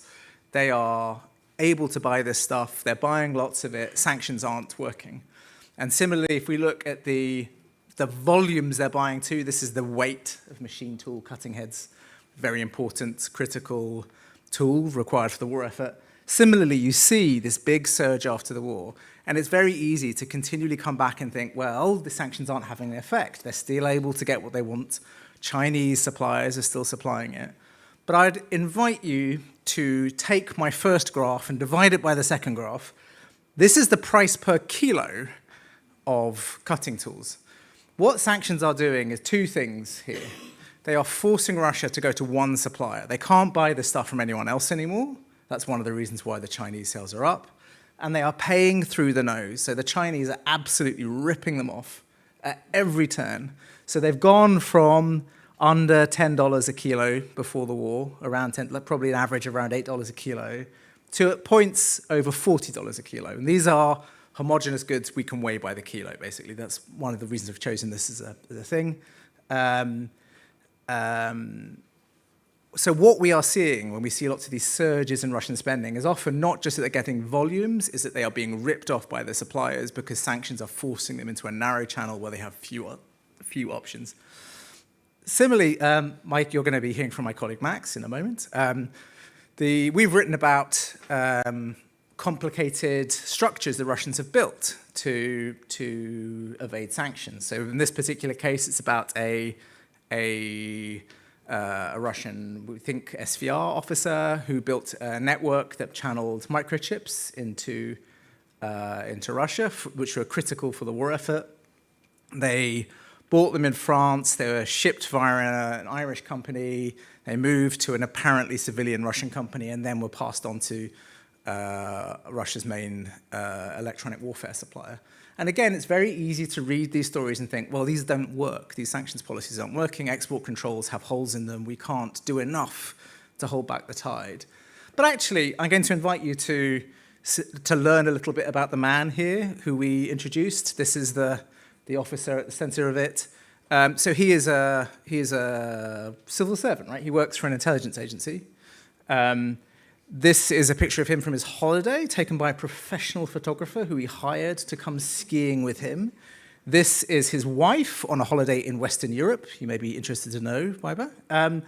This is their flat, which was featured in a house and design magazine. These people are living really, really well. So one of the side effects is that we are creating opportunities for corruption inside Russia that are diminishing their ability to wage the war too. I would much rather they're spending money on this guy's flat than buying efficiently from Western suppliers to wage the war. We talked a lot. I'm not going to Elena Rybakova, you'll be hearing from in a moment, is a greater authority than me on this. Again, we talk a lot about the challenges of how the oil restrictions haven't yet managed to do enough to combat Russia's ability to raise revenue. The grey bars here are the shadow fleet, basically the share of crude oil shipped via the shadow fleet each month. You can see that where it gets basically all grey, that's when the oil price is high, and therefore basically Western companies can't get involved. When the oil price drips down a bit, they come back. So you can look at this and think, well, the problem with the dark fleet is clearly that they've built themselves an insurance policy. So when the oil price is low, they can use Western companies. When the oil price is high, they can effectively use their own controlled vessels. But again, one of the slightly surprising things that we discovered in the last 18 months is that if you sanction an individual vessel, not the company that owns it, but literally the number painted on the side, if you put that on a sanctions list, people don't want to go near it and don't want to touch it. And it massively reduces the effectiveness of the shadow fleet. So I did this using OFAC, so US sanctions, but it actually works for other countries too.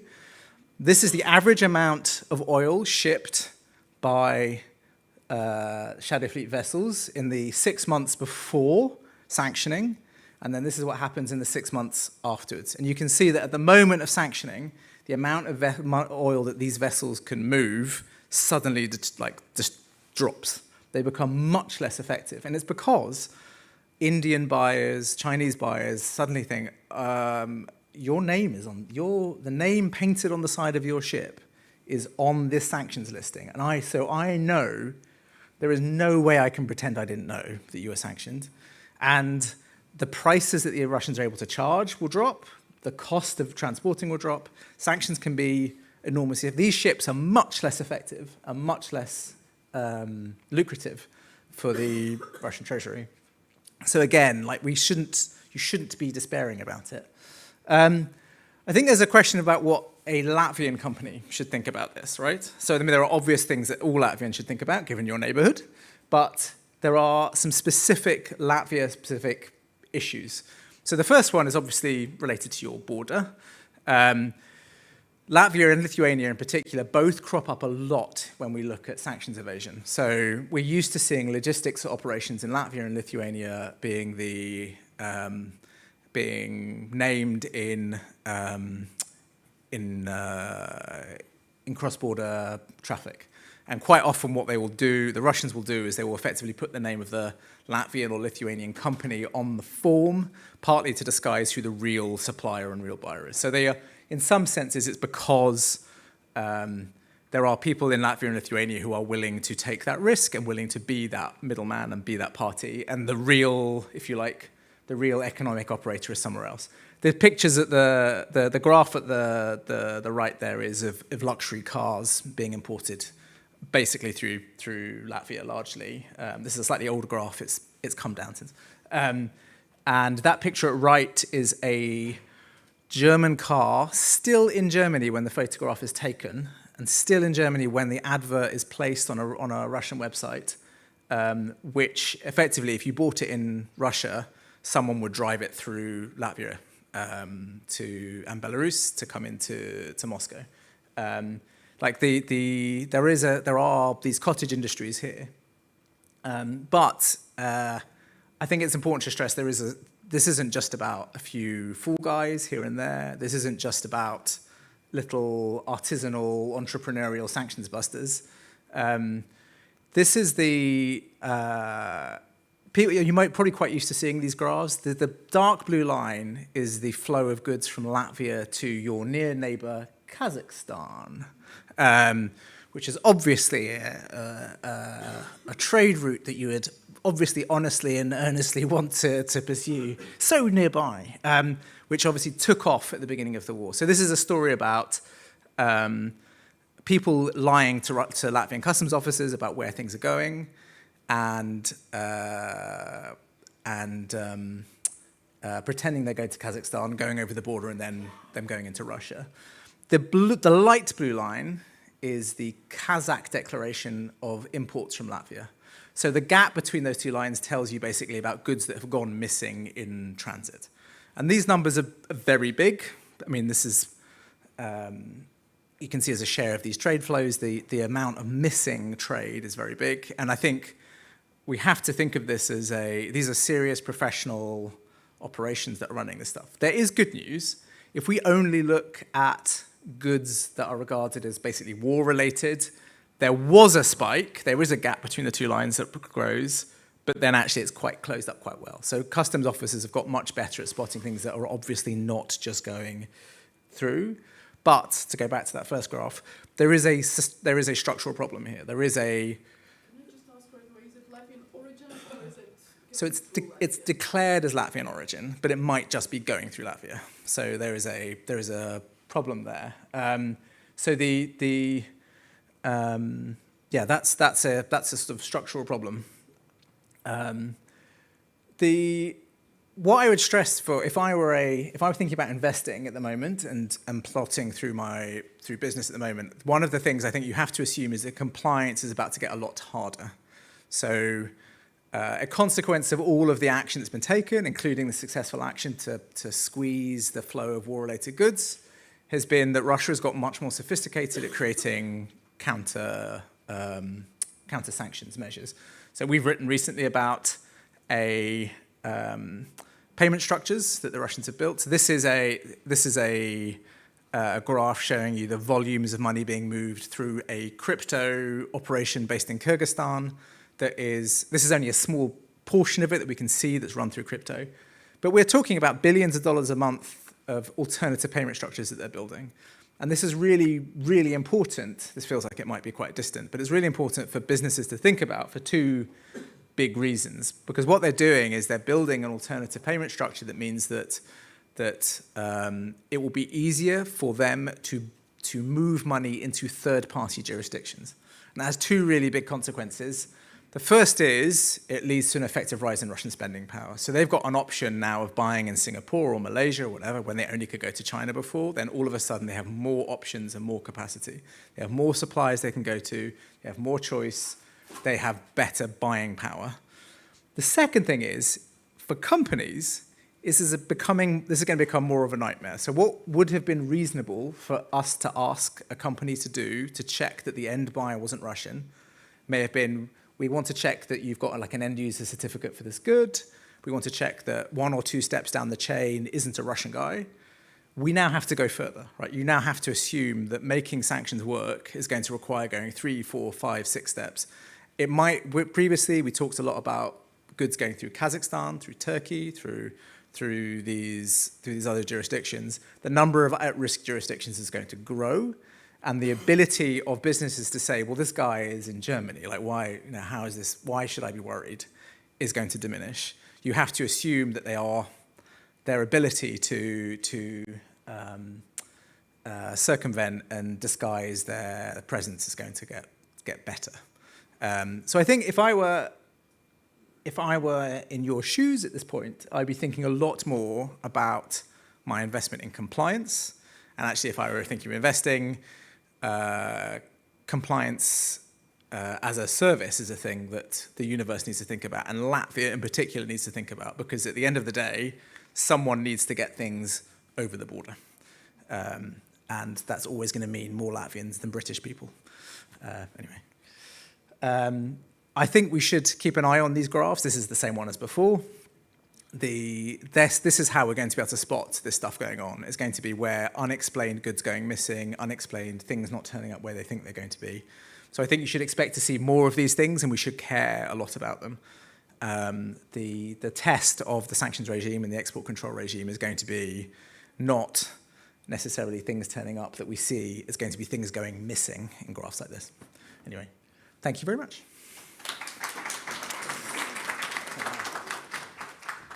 Thanks, Chris. Okay, and now we're ready to commence with the next panel, and we have a bunch of beautiful and wonderful speakers ready for us. But before we do so, a little bit of context. So the second part of today is sanctions and security. What do they mean for Latvian company leaders? As global sanction regimes intensify in response to geopolitical tensions, businesses face growing pressure to adapt their strategies and operations. For Latvian company leaders, compliance is only the starting point. Sanctions are reshaping risk assessments, investment decisions, supply chains, and even market access. This discussion will explore how sanctions are a security and foreign policy tool and how they affect the business environment in Latvia. What challenges and opportunities they create, and how companies can remain resilient, competitive, and responsible in an increasingly regulated and unpredictable world that we're living in. And as for the speakers, let's invite them one by one. So we have Elena Rybakova, non-resident senior fellow at the Peterson Institute for International Economics. Whichever chair you find suitable. Give her a round of applause so that it's, at least the start is happy. Raimons Zukuls, director of the National Customs Board. Jānis Garisons, Chief Executive Officer of NEWT 21 or NEWT 21, whichever you prefer. And Artis Pabriks, Director of the Northern Europe Policy Center. And yet again, we have a wonderful moderator who will be looking over how the discussion is going and addressing your questions as well. Max Sedon, Moscow Bureau Chief at Financial Times.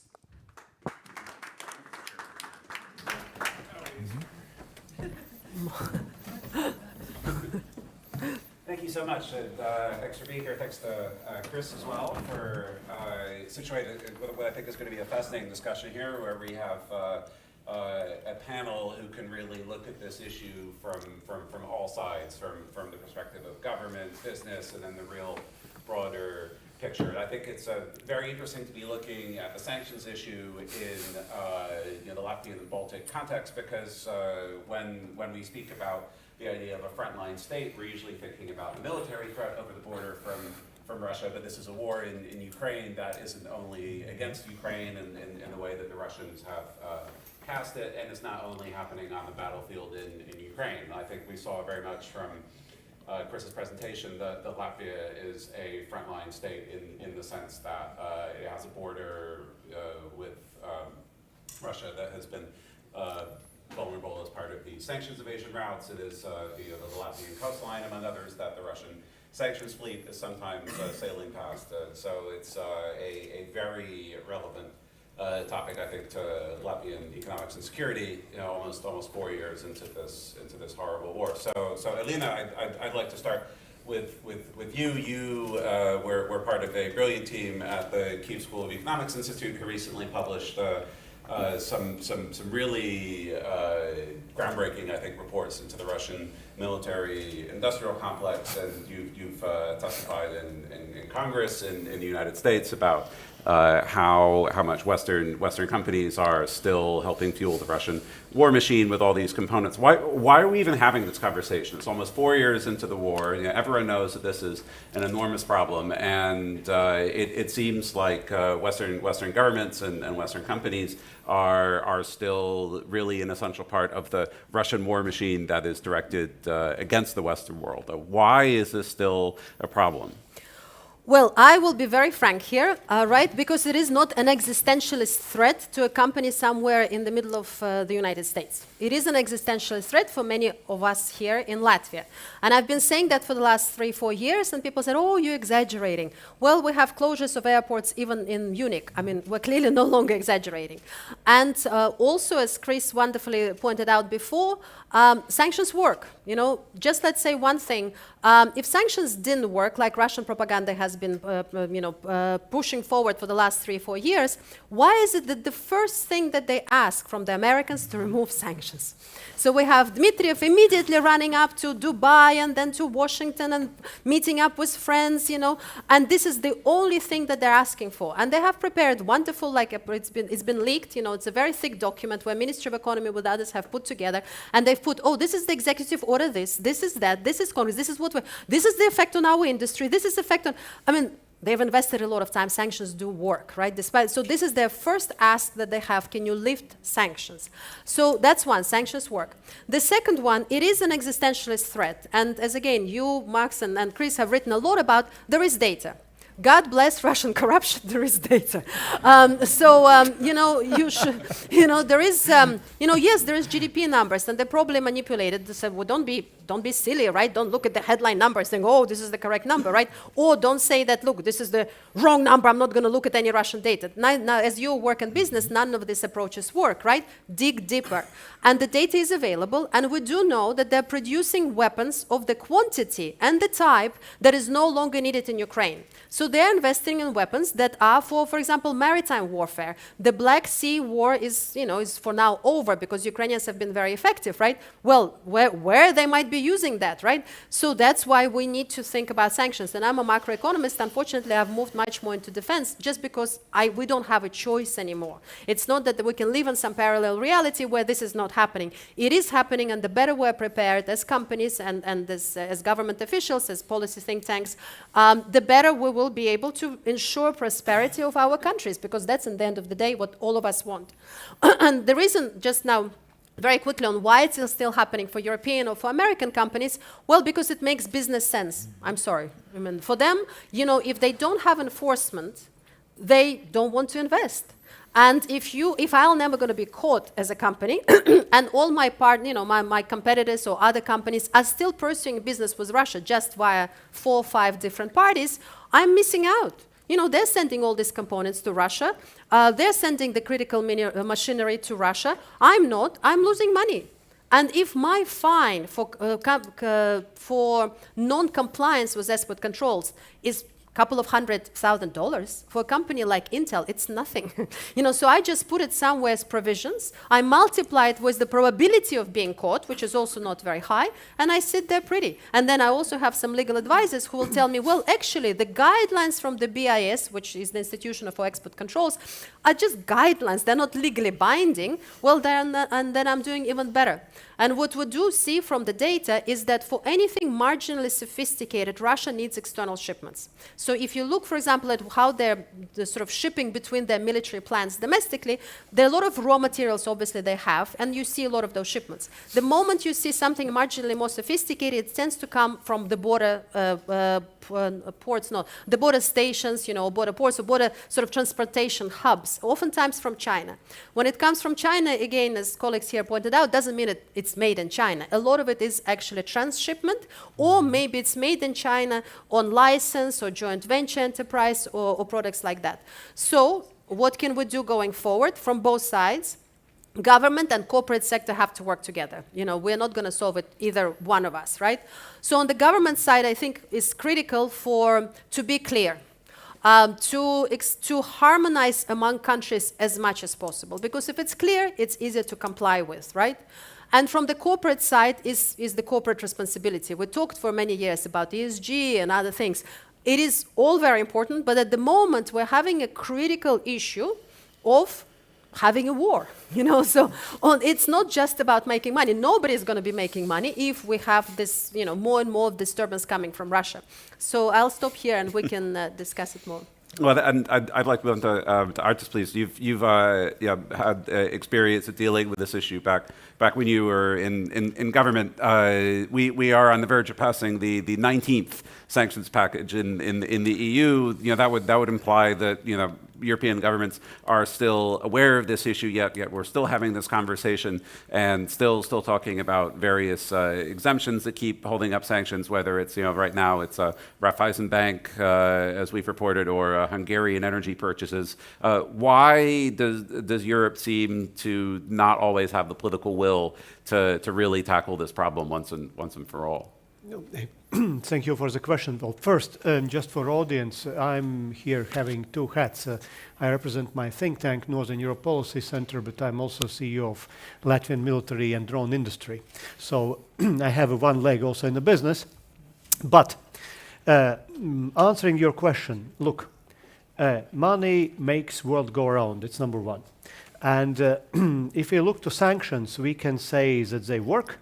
And at the same time, we can also say that they do not work, because it is frequently a question not only black and white, but also of, let's say, the level of efficiency.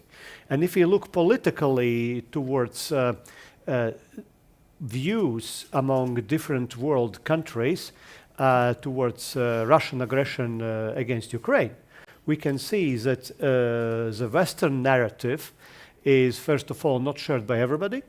We can see that there are countries like China, Iran, of course, North Korea, and basically we can see also a number of countries, starting with India and other countries, which are simply don't see this from that perspective as we would see in Poland, Baltic states, Finland, or even Europe. And then once we come to Europe and these 19 packages, I would say that politically, perception of threat among European partners is very different. Also, political ambitions at home are very different. And I still remember now, in the last days again, famous former Chancellor Merkel saying that Nord Stream, this is purely business project. It has no whatsoever influence on politics and something else. I mean, and I'm sure you saw what she said the other day in this interview in Hungary. I also gave an interview to Deutsche Welle about that. What I mean about this, because anyway, let's leave Merkel. I think she. I think my Hungarian's a bit rusty. I think Merkel simply went into the path of Schröderization. But what I would like to say about sanctions, look, once we implement these sanctions, we must understand that we cannot win war with the sanctions. It's additional element what we can strengthen or weaken. That's number one. Number two, once we enter into sanctions, a lot of European governments, including even my government, they're always looking, okay, how much these sanctions will hurt me? And then we start with different items which we take out. For instance, Baltic countries like Latvia, we do not buy any kind of oil, gas, or from Russia. But if you look to the European approach, we can see that they are ready to get away from Russian gas and oil only in 2027. So listen, guys, it's still 2 years of war. We are sponsoring 30% of Russian budget by buying gas and oil. Of course, if we could say no to Russian gas, obviously also other countries can do this as well. But it will influence domestic politics. It will influence voting and elections. And we see what is happening now in electoral process in France and in Germany. AfD is the number one party. In France, Le Pen is going on. And it's not because of Russia, but the problem political is also that one of the gravest issues which many mainstream European politicians were not tackling at home, migration, goes now hand in hand frequently with attitude also towards Russia. And we here, the countries which border Russia, we are really stressed to the end by this, because it's not that we do not understand what Russians want. We need to persuade our allies if we implement these sanctions, then let's follow up also to the implementation of these sanctions and not just avoid them whenever we can. So this is the largest problem. So one thing is adopt, another thing is really to follow up. And again, I would like to finish, business is business, sanctions are sanctions, but sanctions are additional point. It's not the point with what we win the war. And we have to win this war, and we have to remind from day to day that it's important that this war is won. Thank you very much. Now, Raimund, I'd like to go to you because as we saw from that graph that Chris was kind enough to show us twice, because I think we've been making versions of this graph for 3 years now at the FT, and I think it's a very important one to show Latvia's difficult situation in the sanctions context. You're really dealing with this every day, as we saw from the graph. Things are definitely getting better, but there's still more work to be done. Can you tell us about your experience there, and what are the biggest issues that you encounter when you're trying to solve this problem? Yeah, okay. Ladies and gentlemen, of course, I would like actually to address our closest partner, and it's the business community. We work with them every day, and I believe that sanctions was a great change in everyday business routine for all the companies, and not only with those companies, for those companies who are working with Russia and Belarus, but also for those who are maybe have some deals with Central Asia, and graphs show it. For customs, it also was a huge change of daily routine. For very, very many years, what customs here to do your work quicker. Trade facilitation, things like that, and export of European Union, and please be quick, and it's very important. It gives money to the state budget and to the European Union budget. And now in one day it changed from more quick to more careful. Take your time if you need some, if you have to do some checks and things like that. And of course, nowadays, I believe everybody understands that trade with Russia or Belarus, and I also really would like to stress Belarus, because very often we forget this part. It's a high-risk area to trade with these countries, and you have to be prepared to do that. Of course, which is allowed, that allowed. There are no fully closed border or things like that. And in fact, I think that obeying sanctions and complying with sanctions, it's some kind of also of investments from companies. Why? Because if there, I don't know, some escalation or escalation of war or things like that, maybe we can even speak about that. It's a huge danger for your businesses. It's not like only for customs or only for government some problem, but also for everyday life of actually humans. And sanctions, of course, are no longer something in the background. And I will not speak maybe with those about those who intentionally break some rules. It's another story. And I believe that customs is quite clear about that. We are very strict about some intentional things, but there are still a lot of companies who may be doing some irregularities or because of lack of information, I don't know, all other things except criminal things. And in that case, of course, we like customs, we can help if it's necessary, and we also see our purpose in a way of prevention of sanctions. Yeah. What else? Maybe about little bit about statistics. What's going on border, on our eastern border? More or less 80% of all exports that we are closing are not started in Latvia. It's another European Union countries, but it's okay. It's not like a problem because, of course, we have external border, and a lot of countries do not have it. But still, from all this big percentage, also quite a big percent of violation of sanctions goes to not in Latvia started exports. Actually, it's 73 last year, quite a huge amount of violations that we find out started maybe somewhere else. What can I suggest to companies? I can suggest that sanction checks at your site, it's not like legal formalities. It's actually part of business risk management nowadays. Why? Because even if it's not intentional, the possible punishment or possible financial losses are quite big for companies. And just please be careful, check it one more time, consult with customs if it's needed. For exporters, I can say that please be responsible for the end user. For importers, I can say please be sure about the origin of goods, where it comes, and for those who are dealing in a transit area, please take a look at the routes, take a look at the payments and things like that. Last thing that I would like to say, maybe in this short introduction, we cannot afford the weak border. We cannot afford it. If there is maybe two options. If we want to keep the border open, it have to be strong. It have to be strong. There have to be strong customs control. And yes, I also agree with previous speakers that yes, sanctions will not win the war, but it can really weaken Russia and Belarus. And what we really see is that in very many discussions, one of the first questions that they ask, please reduce the level of sanctions, please take them away. And we as customs, we are understand our mission in that. Yes, it's our influence, how we can influence situation. It's sure. Thank you.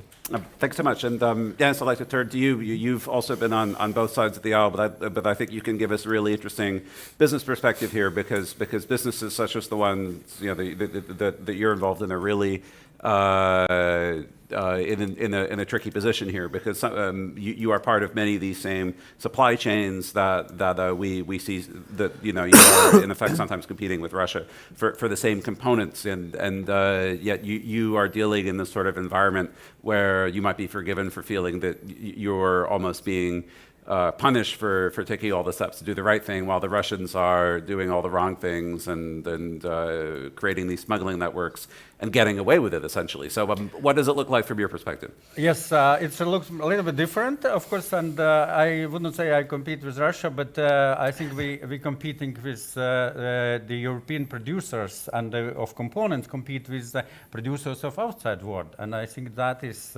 where I would say lies our problem as European Union, because then it's about competitiveness. And I think you pointed out it very well, that actually what we're doing now, I would use probably the famous quote from Latvian movie Car with, in the color of Midsummer Night, the papers are in order. Paper in order, and that is our problem, because we putting more and more burden on the companies, and especially on the small companies. And we basically, I think, killing the small business with the all bureaucracy, what actually we putting on, with all compliance and everything. And especially in Latvia, we have very, let's say, friendly banks who probably already can, some of them, can take as a model customs and state revenue service, because you can get consultancy there, and preventive actions in banks you will not get anything. They, I think, already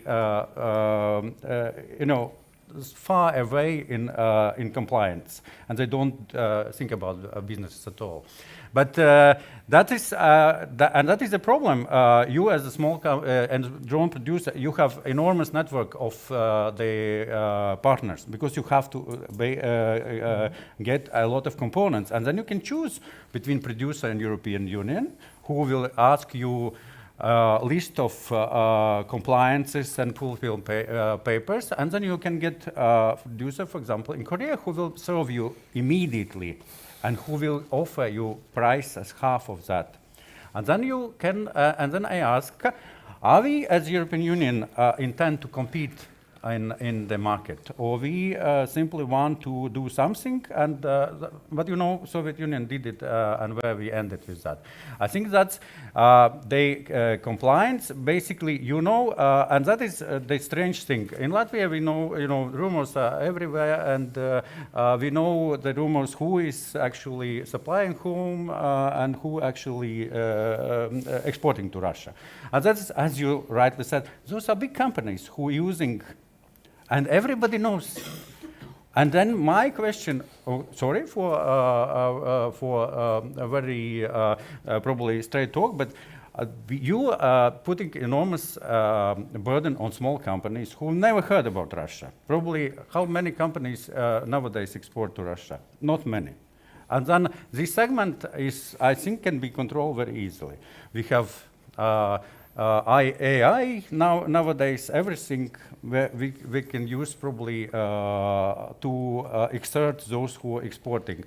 But instead of that, addressing the problem, we putting burden on whole companies. And the funniest thing, lately I heard my partner company was asked to prove that they sales to another European country will not go to Russia afterwards.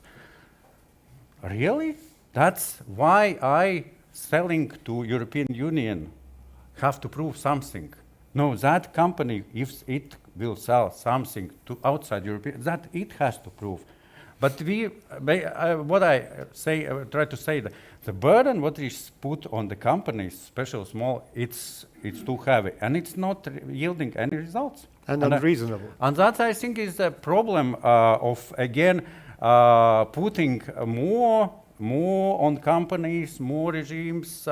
But the problem is probably you have intelligence, you have everything, you have AI at the end, which can, accumulate a lot of data.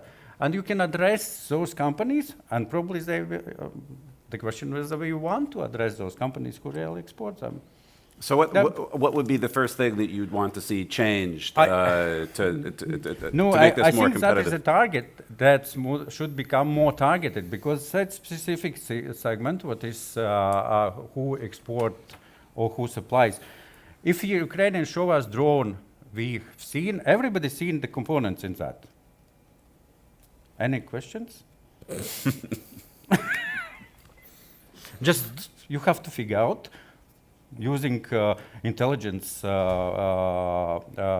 methods to figure out how it gets there. So in the way that, for example, in the last year and a half of the Biden administration, they became much more surgical and precise with their financial sanctions and how they were targeting Russian financial flows. You'd like to see the same done on components, and then that would in turn make it easier to lessen the regulatory burden on companies like yours. Exactly. That's the And how would that look in practice? Do you think do you think this is possible given the various regimes, and what you've described? What we've heard is it's just even within the European Union there is a it sounds like there's a two-speed process, if not even a 27-speed process of what kind of end user checks are in place and how they're actually enforced. So would that be possible, and what kind of steps would your agency be able to do to try to make that easier? Very shortly. If I'm comparing the number of companies who are exporting to Russia and Belarus from Latvia, year 2021, more than 1,000 approximately. Last figures, 180, something like that. We can see a significant drop of that.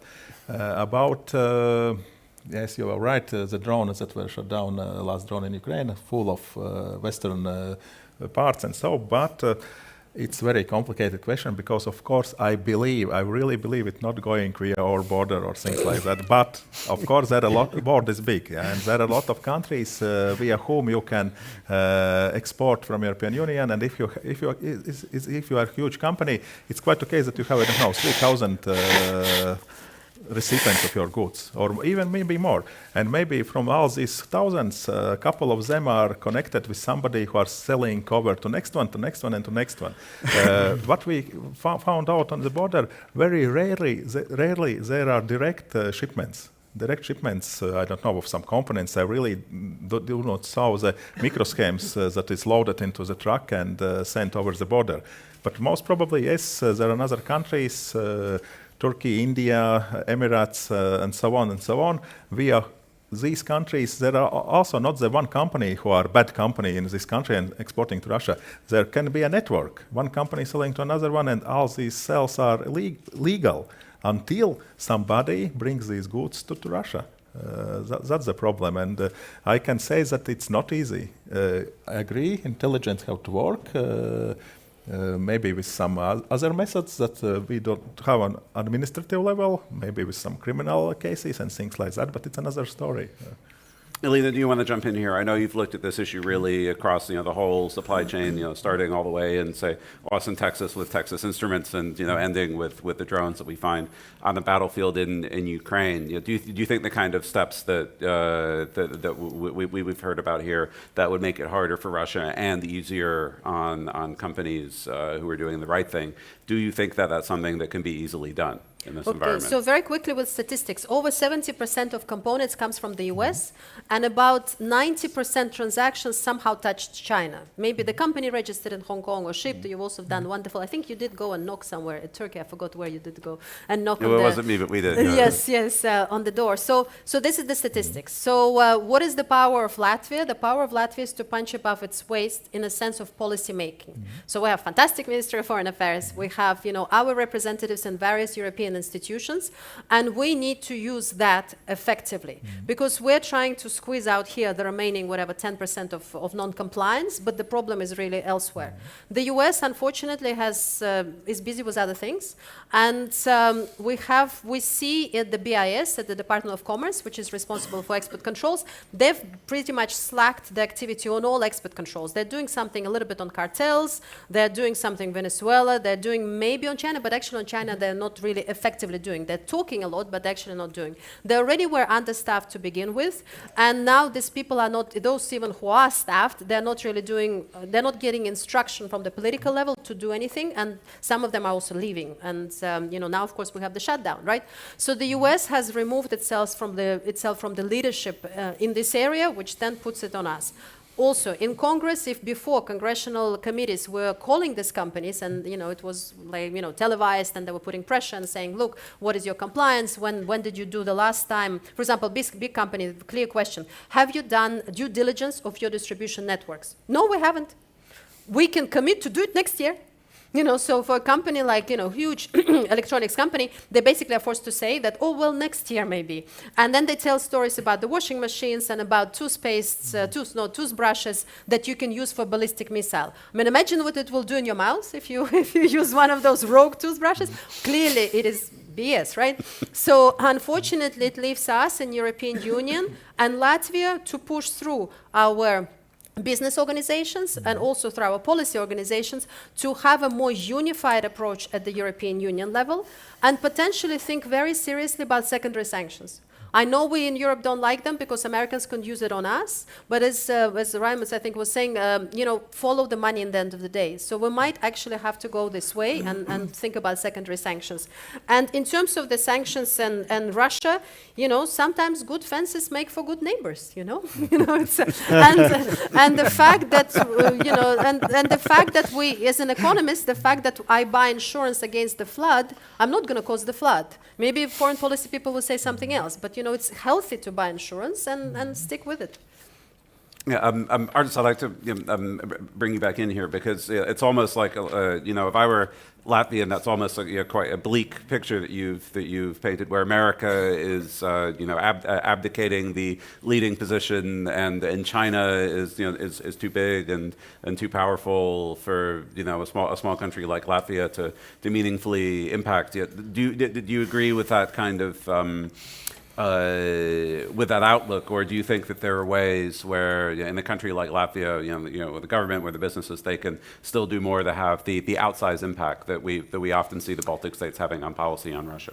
Well, that's a very difficult question actually, because of course small country has limited powers, and every country has limited powers in this case. But I would say we have to start with ourselves, at least as we usually think in our region. Number one, we must understand that no matter of the outcome of this war, Russia will continue to be our danger. That's very clear. So for our businesses, I think we must assume the strategy that, sorry, but we forget about the business across the border to the east. We simply forget about this. Maybe one day something nice will happen, but let's not put our money on that. And if some business still wants to figure out and plan something in Russia, then sorry, this is on your own expense and risk. That's number one. Number two, of course, as I mentioned in my previous speech, it's very clear what Russia wants. The problem is that we have to really deal with our allies from day to day. And by dealing with them, we should show them example, number one. But number two, I very much agree with Jan, is what he told, that sometimes we are putting on our businesses and our startups, for instance, and for instance in military industry, most of the companies are startups. We are putting burdens, and sometimes these burdens are not even governmental burdens, but some institutional, either from one bank or another bank, or somebody simply invents this, which is, first of all, killing our business. Secondly, it is not giving any impact on the goals we have to reach, let's say sanctions on Russia. And thirdly, it is simply unwise to do this. It's unreasonable, okay? So I think we should concentrate on the big stuff, and at the same time here in this country, we should do anything we can to promote our own secure supply chains and businesses which can assist our economy and our security, while not using components and imports from countries which in the times of war can turn against us or stop it. So imagine the drone industry, which here is relying on components of Russian allies. I mean, we cannot wage a war if Russia will invade. And then, of course, the third step is really try to deal with our partners. I mean, we have been, for instance, sorry for mentioning second time Chancellor Merkel, but we have been opposing Nord Stream for years. Of course, they did not listen to us. We have been also suggesting different type of Russian policies in European Union. Just imagine, in 2021, what Merkel mentioned as a time when she wanted to solve the problems with Moscow and avoid the invasion in Ukraine, there were documents in European Union circulating about strategic compass. And in this strategic compass draft, page 8, I remember personally because I'm responsible that this was changed. There was an paragraph telling that we share the same values and political perspective between European Union and Russia. 2021, summer. That was the European Union proposal in those days. Imagine the thinking. So until we will not change this approach and way how we think about war, peace, collaboration, and actually values, somehow in the last years since Russia attacked Ukraine, I somehow do not hear very much anymore talks about shared values in European Union. They somewhere evaporated. When I was a minister and we joined European Union, then everybody were reminding us behind and on front, up and down, this is our European values, you have to comply. Now I want to see these values in work once we speak also about sanctions or stopping the Russian aggression. And I don't see it. Well, and I think also you mentioned the drone industry, and obviously we have a lot of expertise here about those.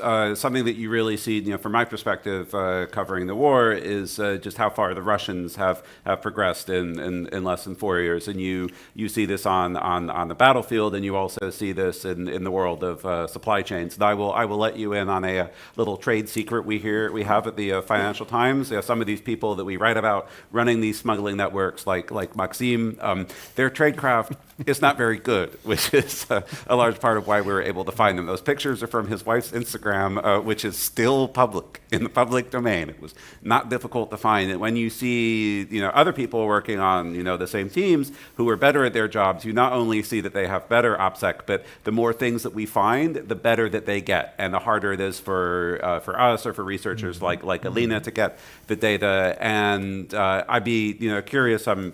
Honestly, hear what you think. Do you see that same kind of urgency to really adapt, from a regulatory perspective and from a public-private partnership perspective? Do you see that evolving in the same way with the same urgency in Europe as the Russians are very clearly treating it with?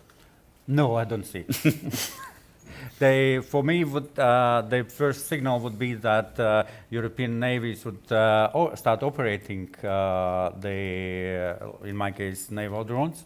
If the aerial drones probably got already somewhere, everybody knows now that actually it's something. But as we've seen in Poland, when we have to address the problem, we still don't know. But I think with the drones, you raised one important issue. There's why drones are so, let's say, attractive. Because they are cheap. They are cheap, and they have to be in time, and they have to be progressed permanently. And as we put the most those administrative burdens on production, on supply chain, everything, we as producer can't actually compete anymore because we have to fill in papers. And again, it's easy to get, as I said, components from Korea, from Taiwan, as to get components from Europe. Which is, I think, nonsense, because you shouldn't. At the end, we're limiting our industry. That's for sure. And therefore, I would say there are components which are available on the market, and you can do the cheap ones from China, and you can get, and Russians are getting there, and you can get more probably advanced, but probably the same, but much more expensive, from Europe or from the United States. And I think that is, again, what I said, the question is how to be more risk-oriented, not just, across the board implement everything and put all possible as normal bureaucracy works, Byzantic bureaucracy. That's, but address the problem. And the problem is actually where we have to control the technologies what we have better as outside the world. That for sure. But for rest, if it's the same, why we have to control? Because I will go for cheaper. Raviz, I think I need to ask you to respond to some of the criticism we've heard about the compliance regimes and the red tape.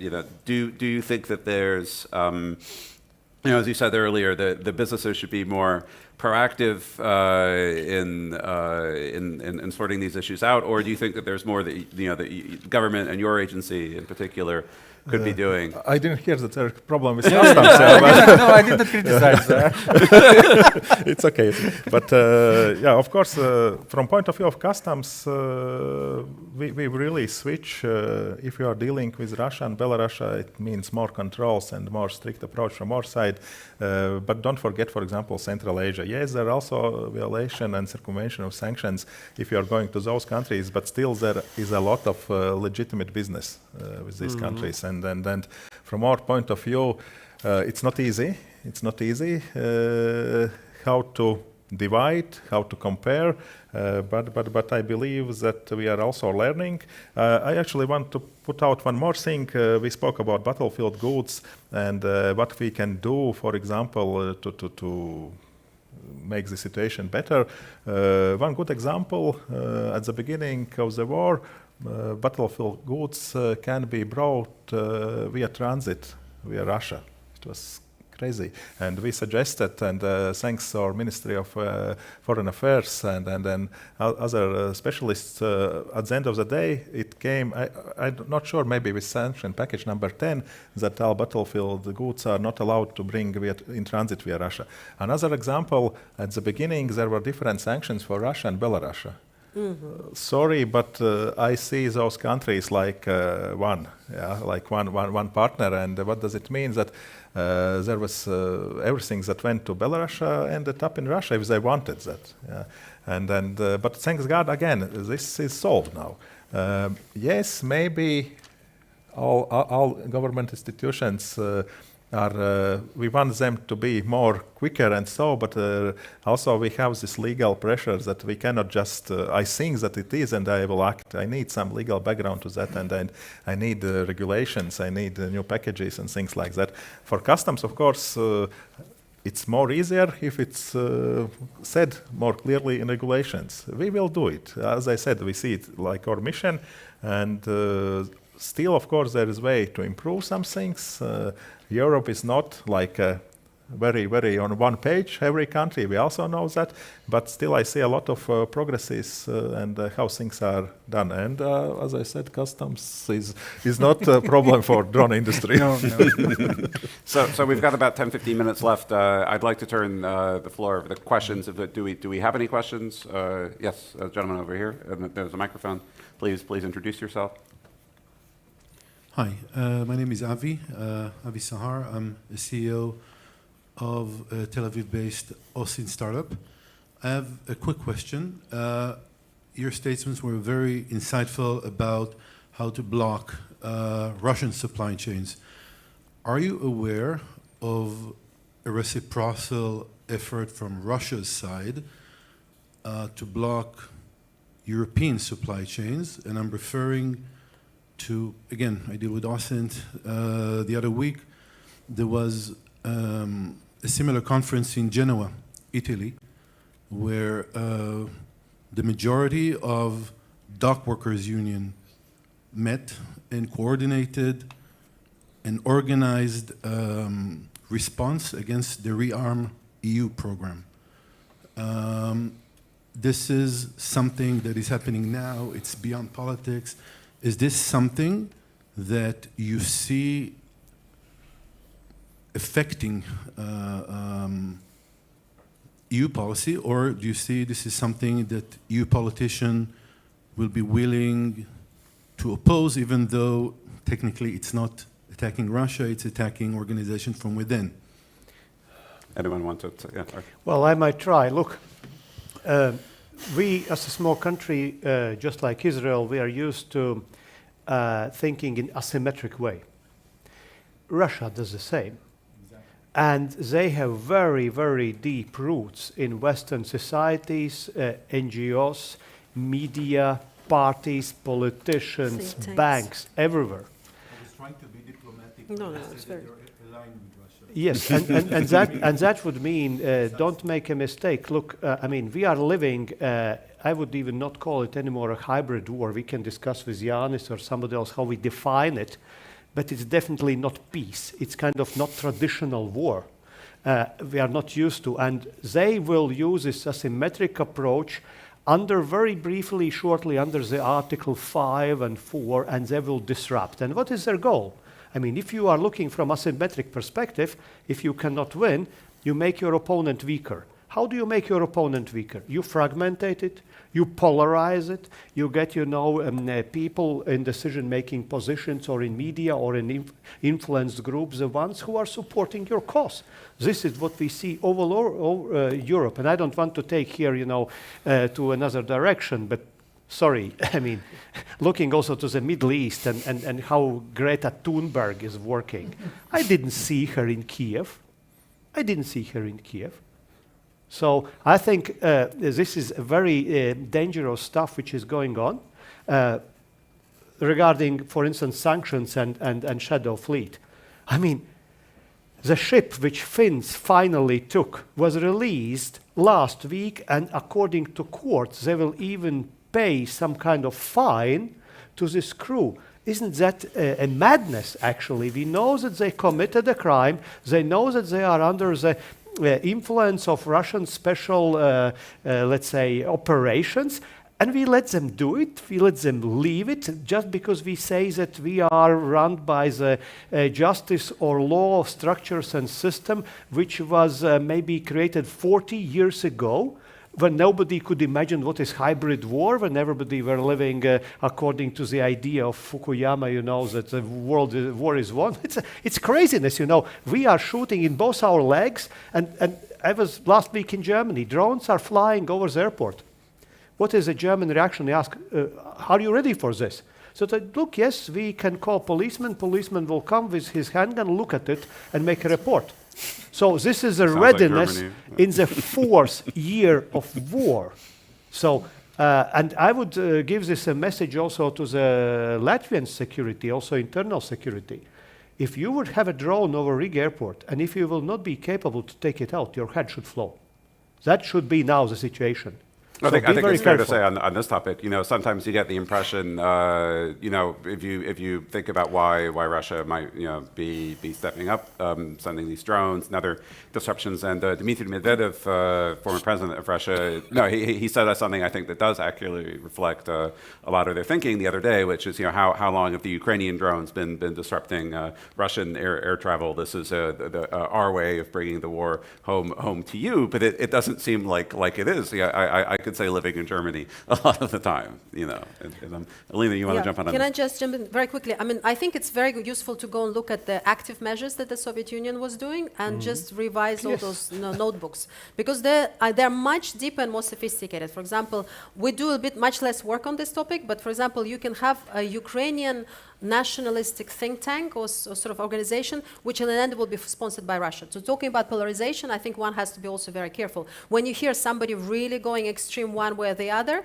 it's sort of, you don't have to always think, oh, this is pro-Russian think tank. No. Also think on the other side, what is happening there. Or there's also been a story where they will do a Ukrainian think tank that they will sort of group that was like, Ukraine needs more funding from the US, and the measure there was to do so annoying for the US that there was, and so ungrateful that you support this message that there was in the Oval Office. Oh, you didn't say thank you. So to amplify that kind of, so it's much more sophisticated than it has been. And unfortunately, in the sanctions space, we sort of left them the space. I still have a lot of people who are saying, well, but Germany, or recently I had a question, US suffered more from sanctions than Russia. I'm like, there isn't even in macroeconomic numbers that the US has suffered, like kind of people, it's beyond 0 point of something GDP, right?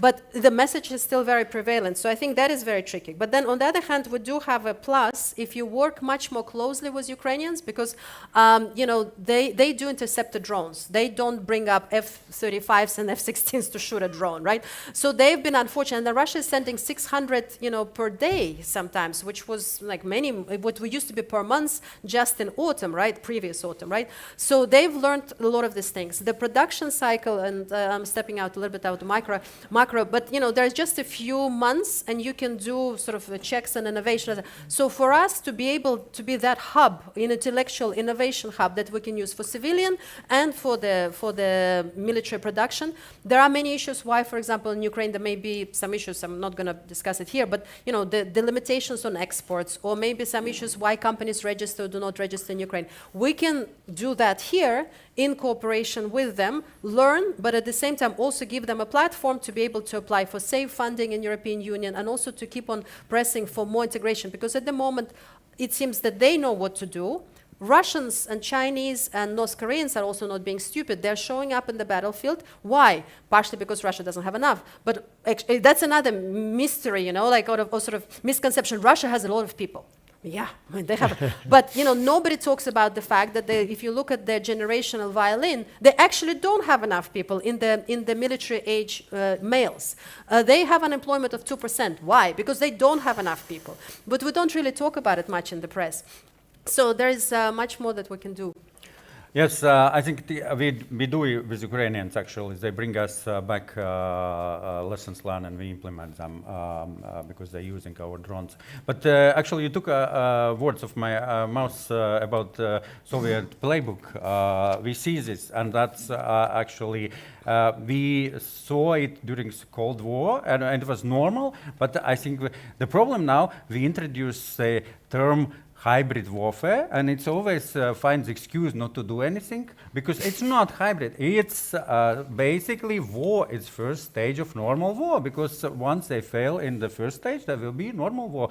And we introduce hybrid, and we now, and it gives us excuse not to do it. And that comes back to the businesses. If you're not declaring that it's normal state of war, which we have to basically be aware, then why businesses would care? Why? All right. Do we have any more questions? Anyone would like to ask a question?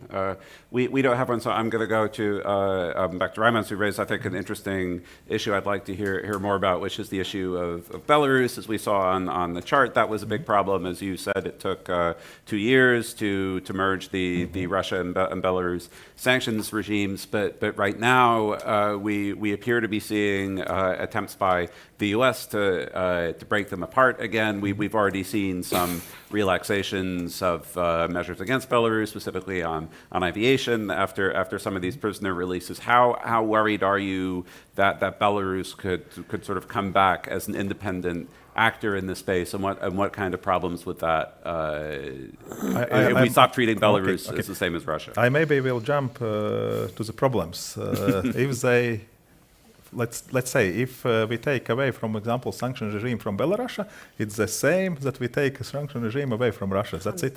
It's simple like that, and we have to understand that. And if somebody will not understand that, it's or he is not very clever, or he is lying. One or another thing. It's a really big red line. That's it. Can I just very quickly, I mean, there are two, and you've written a lot about it. There are two industries in Russia that suffered the most. There is Gazprom, an industry, and also there is airline industry. So, and in between Russia and Belarus, there is no border. It's like trying to say, I'm going to remove on Daugavpils, but not on Riga. I mean, there is not even statistics to be able to check it. There is not even corruption statistics to be able to check it, right? So, so that's why I think, and people who do suggest removing the sanctions, I think they are aware very well of this issue. And I think it is purposeful. I think it's probably Russians coming and saying that, look, our industry is suffering. Can you find a roundabout way so that Europeans don't scream too much to help us out? Do you, I mean, I know that we don't have the full data sets on Russia to really make these judgments, but we saw just in the last couple days, yesterday there was this very pessimistic statement by someone from Rosaviatsia, the Russian aviation regulator, saying that by 2030 that a large percentage, 30% I think, of the civilian fleet will just be inoperable because of sanctions. And a few days earlier, someone from the Russian machine tool operator industry was also talking about this. Do you get a sense that even if we don't necessarily see the results immediately on the battlefield, that these sanctions, and particularly the more precise sanctions targeting specific industries like those two, that they are working, and it would be a mistake to back down, just as it seems like there's been some success? A fantastic moderation. You bring exactly the point that I forgot to mention, but we are at the inflection point for Russia. And the people are very happy now. All growth is slowing down. They're going to have no growth for the rest of the year. Well, if this is the time we show signals of normalization, it allows them to invest more cheaper. So they've hit the point where sometime last year, the technocratic bloc said, look, we are not producing more tanks, they're just getting more expensive. So let us sort of tone down a little bit the spending, we increase interest rates, and we slow down the economy. So the fact that the economy is slowing down is by design, because they're not idiots. They are not going to do Iran, North Korea, where they're going to shoot themselves in the head. Their macroeconomic management bloc is very thoughtful, and Putin, in all his speeches and messages, is very much behind them. So the thinking that, oh, that's going to disconnect, it's not disconnecting, at least for the moment, because they remember the lessons of '98, and they know the fastest way out of the office is via macroeconomic instability. So that they know very well. So by design, the economy is slowing down. What happens if we show signals of normalization? Well, people domestically who have some money, they will say, wait a second, I can invest a little bit more now. It's okay, maybe I'm not going to get hit. People in the third countries will say, okay, maybe I can also invest some money there, or maybe I can do sanctions evasions because Americans are not coming with the secondary sanctions with me. It doesn't necessarily mean that there will be a rush of money of IKEAs and whatnot coming back to Russia. That is also nonsense. But, this kind of gray areas, that will unlock the pockets of investment, and it allows Russia to improve their position and to be able to produce more tanks, among other things. And I think that's why we have to be very careful. And that's why also Russians are coming up now and looking for sanctions relief or some sort of messages or Alaska meetings because they know, because they need to reinvent the wheel. They need to invest more because otherwise they're just stalling. And you're right, sanctions are working, but it's not that we can say, oh, okay, they're working, in 3 years from now it's going to be this. If this just stays stale, in 3 years actually it's not going to be potentially just a little bit better which is enough for them to do more. And why am I saying also about production of tanks? Is because if you look at the Russian industry, nothing really has grown much from the beginning of the 2022, apart from military-related industries. And that's what it is, you know, like, so it's not that I'm inventing that, oh, it's for the good word. No, if you look at statistics, at their own even statistics, that's what they're showing. And that the military is beginning to plateau from the beginning of this year, and that's it. But everything else is sort of flatline. It's, that's person pulse. I think we're running out of time. So Yanis, I'd like to go to you for final thoughts. You know, just what, if we are at this inflection point for Russia, what is, you know, the one thing, just quickly, that you think that Latvia and European countries could be doing so that industries like yours actually get to a point where they really are being more competitive, and we're seeing that it's companies like yours that are really making the difference on the battlefield and not just Russian ones? Yes, I think that's how we can get competitive, reducing price and of course reducing lead time, producing more and in bigger quantities. And that you can achieve basically probably reducing the burden, administrative burden on small companies, special startups, but also addressing those sanctions probably more, let's say, ping-ponging with risk management. It's easy to basically identify those components and those spare parts what Russia actually getting, and then let's deal with that, because I can draw the profile of companies who would probably export to Russia. That's, or through whom would go, and that's they, like, let's say, risk oriented, and the policy what is needed, and probably secondary sanctions. That's, but let's say help the local business. That's not to hurt it. What helped a little bit at the BAS, the regulation which said that companies can report on other companies. Yeah. And give feedback, unfortunately, but give feedback, because you know best what's happening, right? And it's not fair that somebody is competing unfairly. Correct. Yeah, and it's important not to report to, let's say, to the big companies board, which actually what happens if you report to the big company somewhere in, I will not name the country, they would ask the auditors, locals, who would simply audit the local distributors, who probably have their own way of, and the big company even probably wouldn't know, because everything happens in-house, let's say. Okay, I would honestly love to keep going, but I think we are now out of time. So I'd like to ask you to thank our great panel once again for what I think was a very interesting and wide-ranging discussion, and certainly a lot for you to discuss over lunch now as to where Latvia, Europe, and private industry can go further on this issue. So thank you very much, and we'll see you at lunch. Liels paldies, yeah. Perfect. So the lunch is until 1:30, so we have a little less than an hour for that, but enjoy it. It's downstairs. It's ready for you. You just need to pick it up.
registration badges because tomorrow the security is going to be a bit different, meaning you have the registration, you just have to go up to the counter with an ID document, something that identifies you, and get a new badge for tomorrow.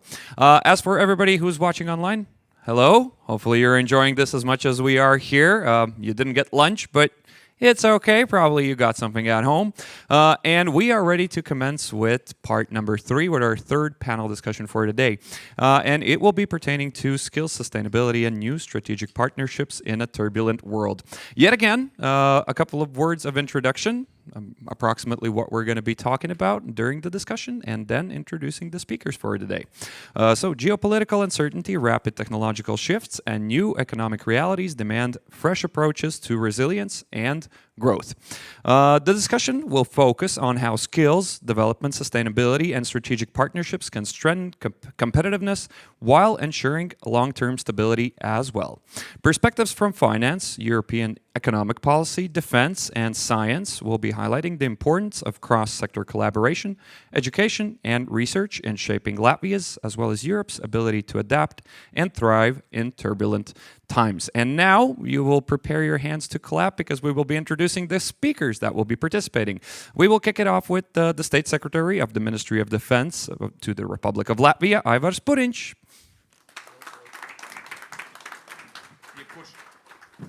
As the next one, we have the Head of Retail Banking for SEB Latvia, Management Board Member, Arnis Škapars. And the Director of the Latvian Council of Science, Lauma Mužniece. Then we have the CEO of SAF Technologies and Investment and Development Agency of Latvia Director, Normunds Bergs.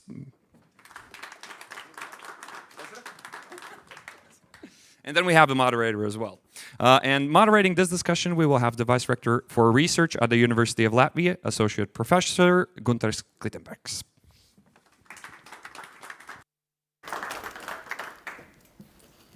Good day to all. Thank you, panelists, for joining. We are at the University of Latvia Doctoral School's Hall Sapere Aude. In Latin, it means dare to know.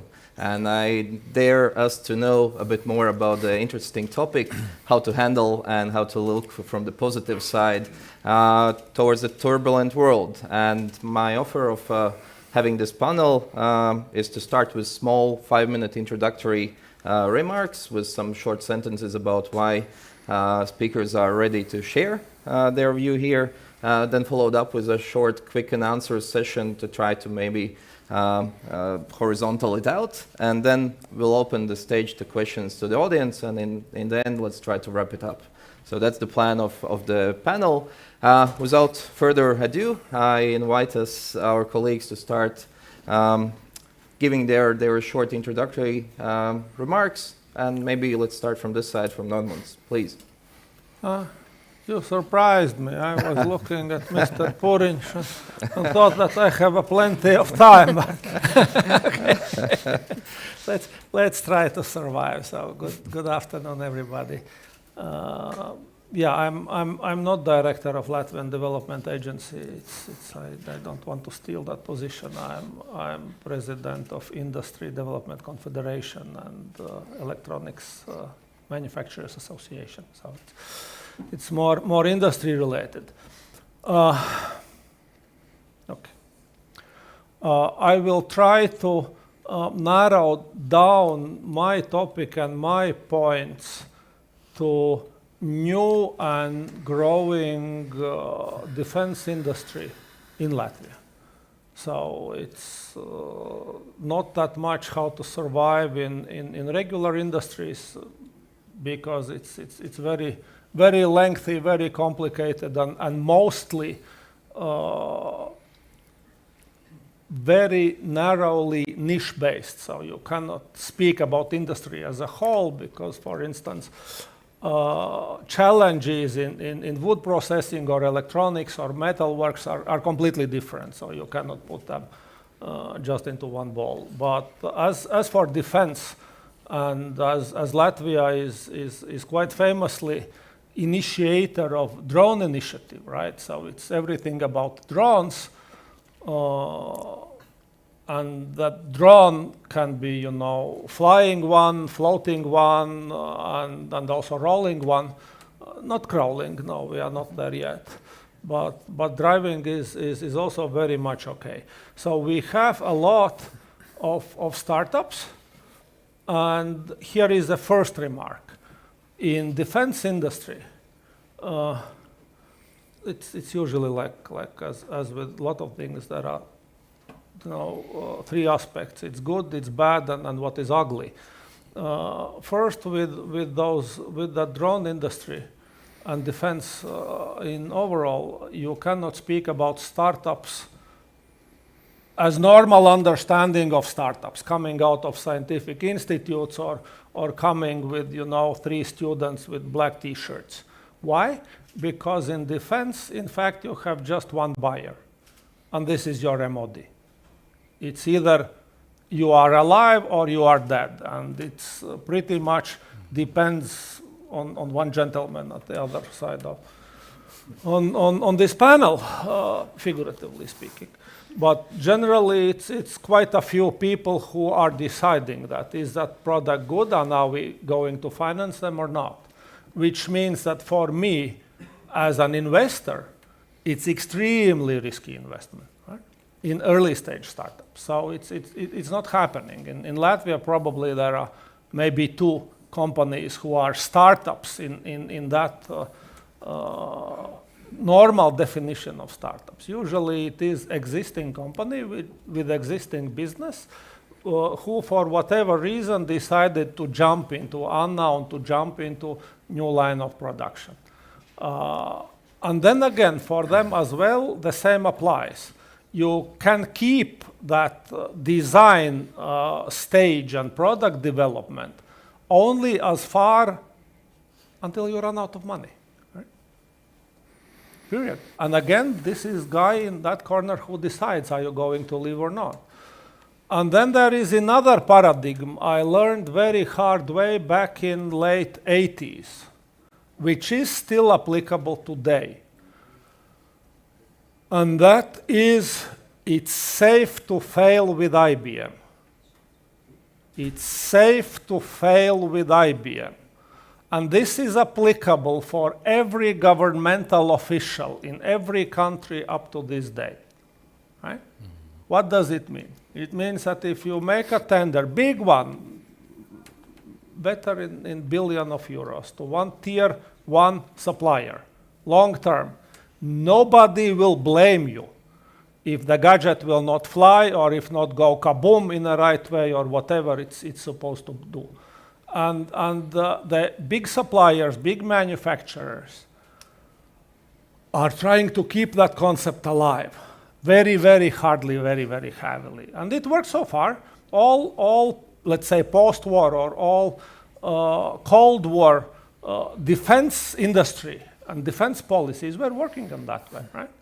If we are going to decide do we need nuclear submarines or do we need F-35s or all those big platforms, right?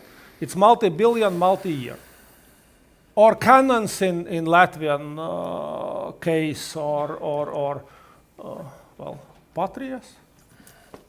Still very nice, very maybe good, very expensive equipment, which is now proven to be very easily to be destroyed in battlefields in Ukraine by the cheap drone. And then we are going to those drones, right?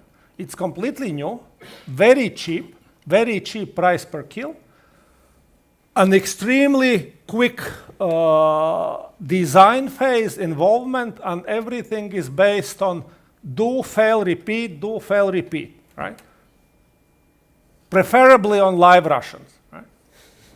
And you get very quick feedback, and also those mistakes are very, very deadly if you don't protect your pilots well. Yeah? Drone is quite a complex thing. It's not just one flying gadget. It's quite a complex process involved with people, communications, etc., jamming. If you don't protect your pilots well, they got killed. Right? So the price of all that design and development, in fact, is people's lives. And it's extremely quick. And only Ukrainians can do that process properly because they pay the proper price, right? And only they can do so quick turnaround. And trust me, I know it very well because we are supplying a little bit, this and that, to customers in Ukraine. And I don't know, honestly, I don't know. I don't have a good answer. And Latvian MOD, don't get me wrong, Latvian MOD compared to very many others, especially Americans, but also most of the Europe, are very, very advanced and very, very fast in that regard. So Latvian MOD can do from initial presentation till signed contract and deliveries in like 3 months. It was not imaginable even a year ago, right? But still those 3 months compared to Ukrainian standards are too long. Right? In United States, for comparison, we are supplying also to Pentagon, right? The sales cycle, minimum sales cycle is 7 years. 7 years, right? Because the needs, definitions, specifications were altogether different. So they were not expecting that fast changing environment. And this is our biggest challenge. First, how to isolate those potential companies who could be good suppliers to the armed forces without being punished too heavily for mistakes, right? From the armed forces or from officials, and it's still unanswered. And then I probably have 30 seconds and I have to give a floor to another one. And then there is an ugly component to that. For instance, do you know that good European entity like European Investment Bank, for instance, still have very strict guidance that no arms can be produced with our financing. And they are sitting in a lot of investment funds. And they are investing in the manufacturers, and I know that from the field, right? That they are explicitly forbidden to do anything in defense, right? By some, obscure regulations, which by whatever reason nobody wants to change. Or let's say that quite a loud is not the right word, but the process where Latvian government decided to buy out our telecom companies from Telia, right? Which started with Telia's refusal to give permission to go into defense contracts, which were won by Latvian Mobile Phone, right? Because again, by some obscure old-time rules, this is dirty, we don't touch it. And I don't think that it's very nice that we are at the 4th year of the war, we still have to fight that sort of legacy.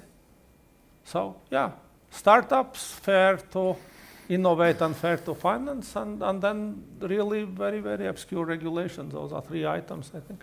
Thank you, Norman, for the illustration, I think, of this turbulence in particularly defense sector and the time of change, where we have to be, let's say, much more quick, with different skill sets, with different view towards sustainability and so on.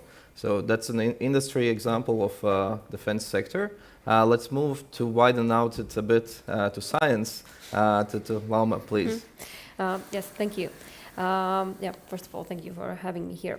I was thinking about the premise of this session. It sort of puts skill development, sustainability, and strategic partnerships in the same classification of sorts. But I would say that it still all goes back to skills, because sustainability depends on our skills and our management how we manage things, and also our strategic partnerships, how we build them, how we collaborate, also depends a lot on our skills.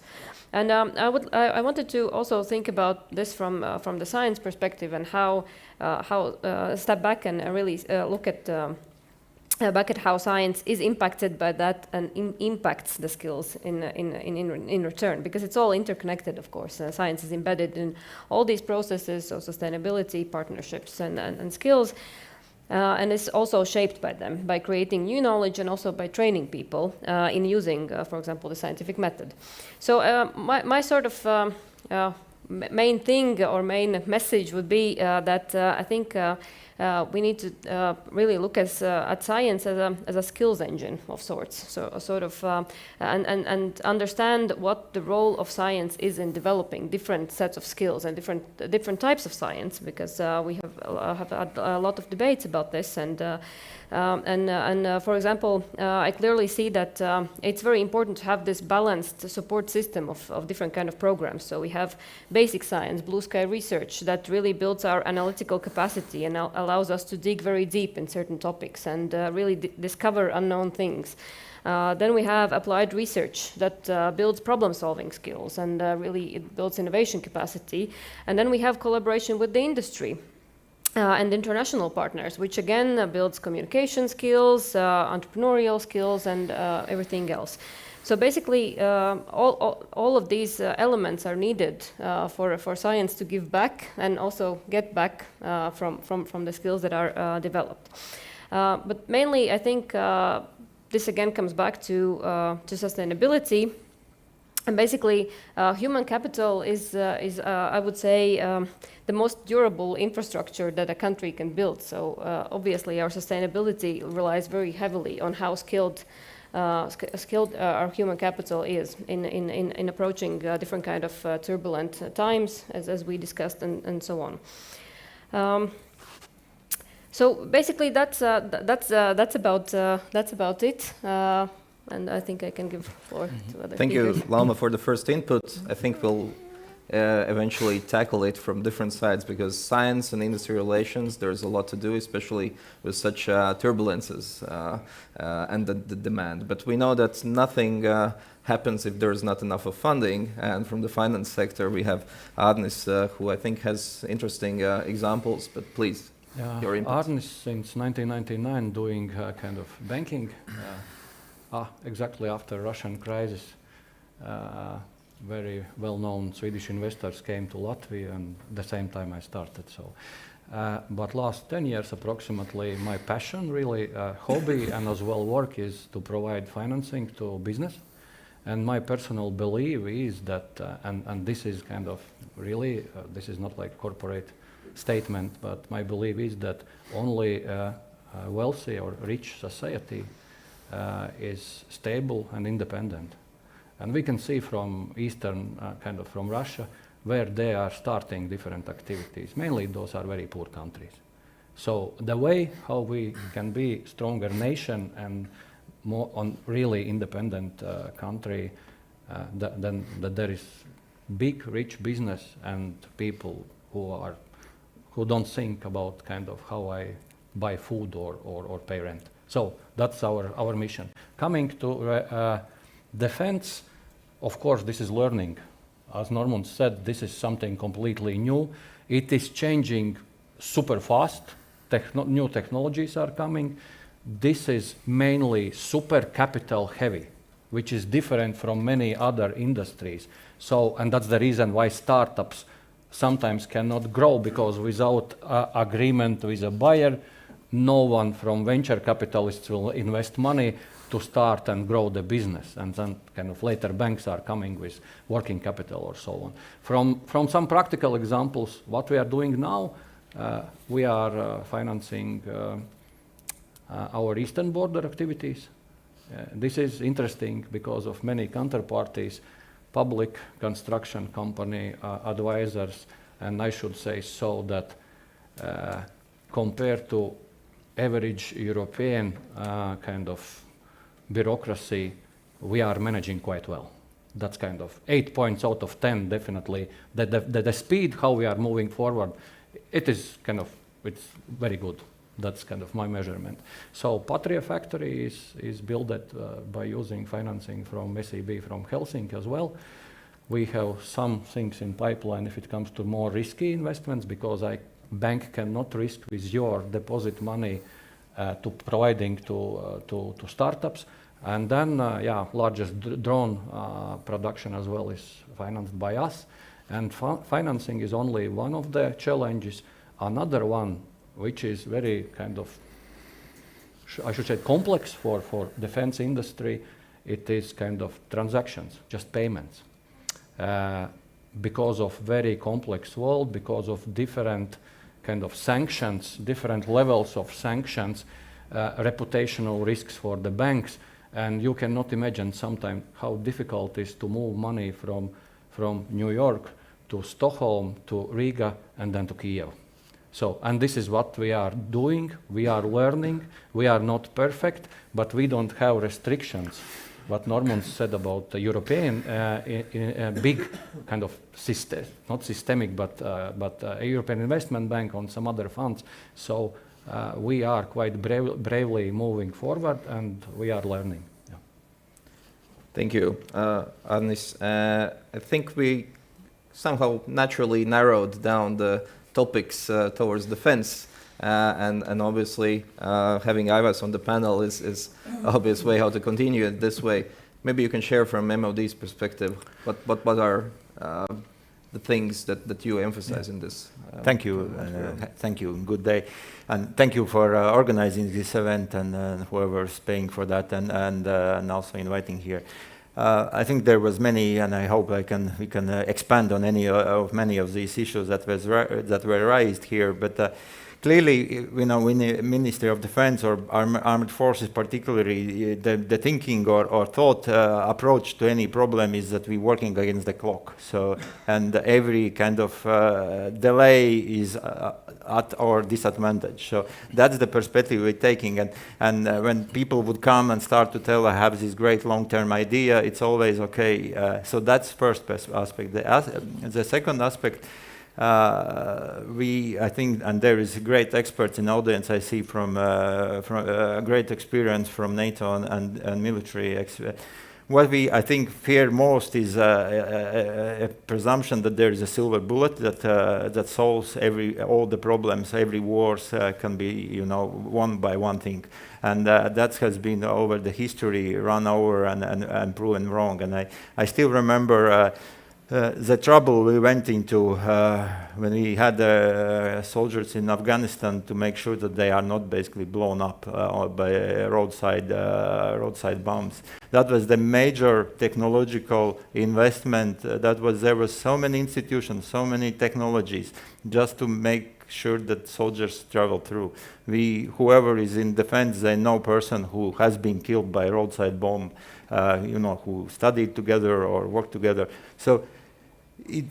And now these days it's kind of we're running to next one, but that problems is just one example. You pile up, and we have to take a long-term perspective, the breadth, and that wouldn't be overtaken.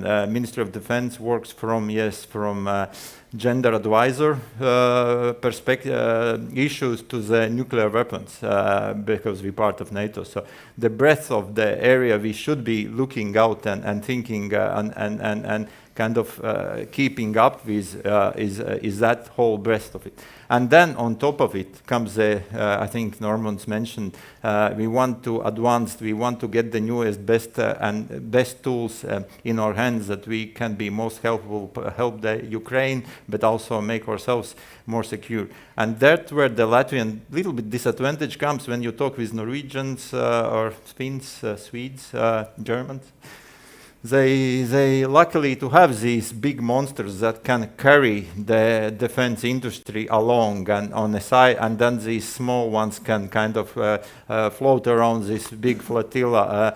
And we hadn't Russians invaded us, probably the WEF, which was becoming in the 30s a defense constructing company, building planes and radios and stuff. I would, 100% would believe we would have a big defense industry monster based built around that state company WEF that was around in 30s. Obviously, we were kind of Minox and whatnot. You just mentioned there would be such a strong player in the defense area, which we have to know again, kind of build up from the zero up, and we have to work. We have no other option as work out and go out and build this infrastructure. The sad point is where when we sit in Latvia, it's like the defense investment is growing, it's increasing, so that's a good business area to go into, to invest in. The problem is everybody else knows it. US knows it, Germans know it, Swedes know it. Everybody is after that money. So there is not competition within, there is a competition across the board, Western world. There is no day I am not receiving a great idea to be bought, invested in, researched. There is every day definitely at least one proposal arriving one or other way at MOD's doors. So, and we want all the best things, but that's the breadth of the issues we struggling with. So, from deduction perspective. Thank you, Ivas, for the input, and thank you all. I think we opened up quite a bit of things, but one thing that I didn't hear you really addressing yet is that with turbulence, there's challenges, but there are also opportunities. What do you see as the best opportunities for Latvia and maybe Europe and Western world in general in these turbulent times? Where do you see what can we take advantage of? If I may start, yes, please. The partnerships. The defense or technologies, of course we can start something from zero, but the fastest way how to develop is to do a joint venture with somebody who knows, who has been doing successfully that. I guess this is the way how small country and relatively poor country, to be honest, should do. So second, government role not should be dominant, because I believe in true capitalism still. So, and the private sector is more productive, but government will have the role, definitely. This is second, opportunity to do things together, to learn. And third one is, so again, we hear many blame to public sector, but as I said, it's not so black or white. We are relatively fast to do decisions and execute. So this is our opportunity compared to old Europe, or kind of how to say that, but this is our advantage and opportunity to build something faster than kind of Germany, France, or Italy is doing. Fastness. Thank you. Some more inputs, opportunities? I think the opportunities is, as I mentioned, there is resources allocated to defense purposes. That's great from a user's perspective. We hope to get the tools, but I think that's opportunity for industries, to researchers, and that there is funds, and Latvia, in that sense, could be doing, besides the point, advocating all that there is.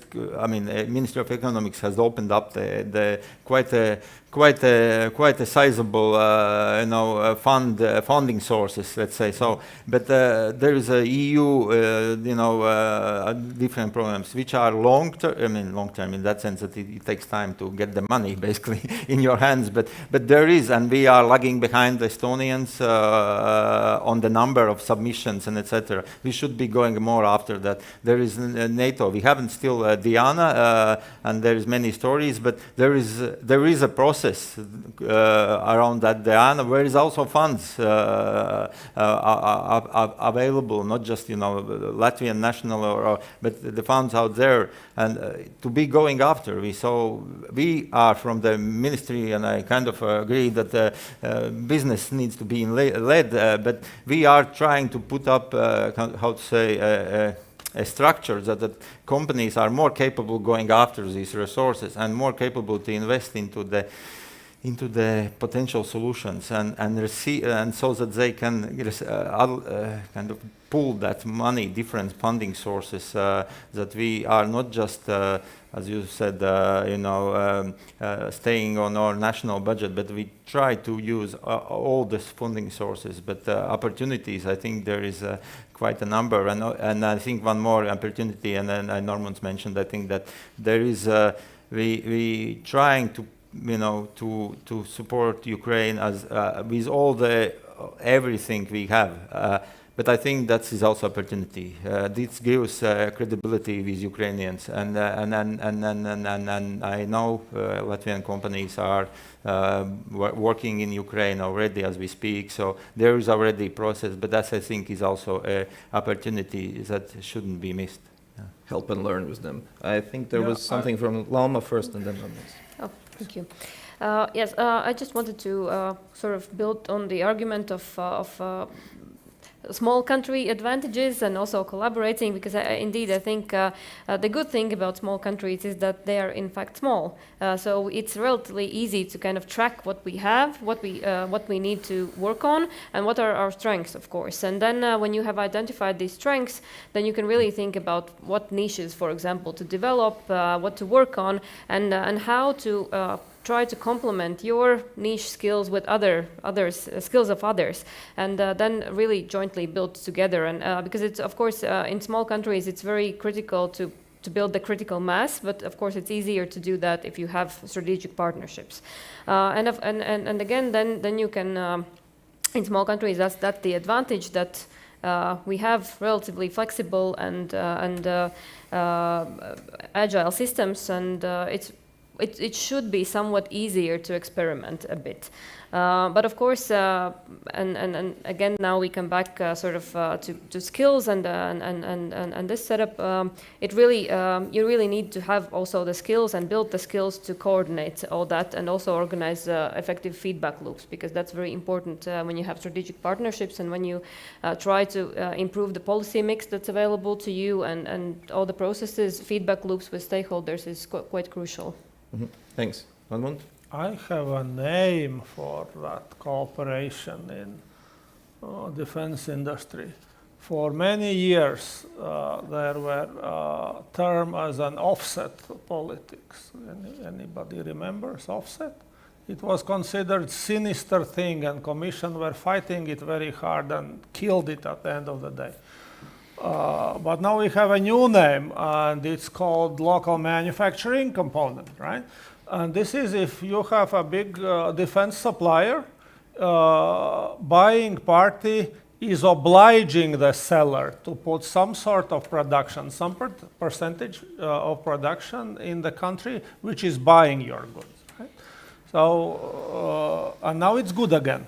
It's local manufacturing component, which means that if you are buying Irish teas, then probably from that budget there are hundreds of millions of euros which have a potential to land in Latvia as a buying country.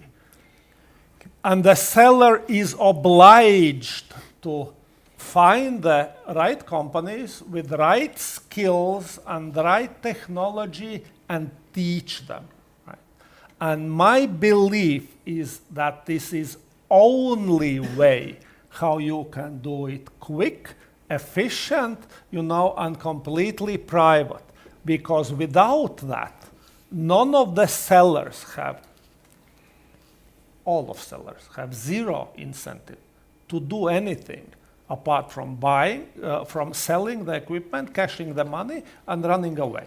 So still, again, it's policy, it's politics, and this is government which have to put a set of the rules. And this one is working. It's pity that the Mr. Pabriks and Mr. Garrisons are away, but they were guys who made the best and biggest Latvian success story, and this is Patria. And they can tell how hard they were fighting with friendly Finns, who said, it will never work in Latvia, Just buy and drive and be happy. And there was considerable force applied to them in order to start something. And it was a risky endeavor, right? It's always risky if you start something new, which you never did before. But it is government, this is MOD, and this is armed forces who must undertake that sort of risk. And also undertake some pain of failure, because failures will inevitably will come, right? But only if you put the right rules of the game, you can get fast results. Otherwise, it will not work. It will just end up in nice conferences, nice keynote speech, but not in the ground where you are expecting to have some new factories, new skills, and new instruments and weapons coming out. So it's still I never thought. I'm absolutely free market apologist. All my life I have been, and I would never thought that I will start to speak about the government role, about the critical role of government and public sector into developing new skills and developing industries. But otherwise, it's not working. Chinese were supporting their industrialists, for last 30. Americans are doing all the time, but very polite way. Okay, not that polite anymore, but it was always there, always. Still, if you want to apply for Pentagon for all those fancy programs, R&Ds and tests, etc., you must be American company. None of those bloody foreigners are allowed to be near there. But if I may comment, yesterday a customer called me from US. He is doing catering for Canadians in some geographies. And then I said, what the hell, what you are doing so long time there? He said, I'm opening bank account in Canada, establishing company. I said, why? Because I cannot be part of procurement otherwise. I should move some part of my business to Canada to be competitive with other players. Because everybody is erecting those barriers, and we have to live in that environment, because otherwise we will lose.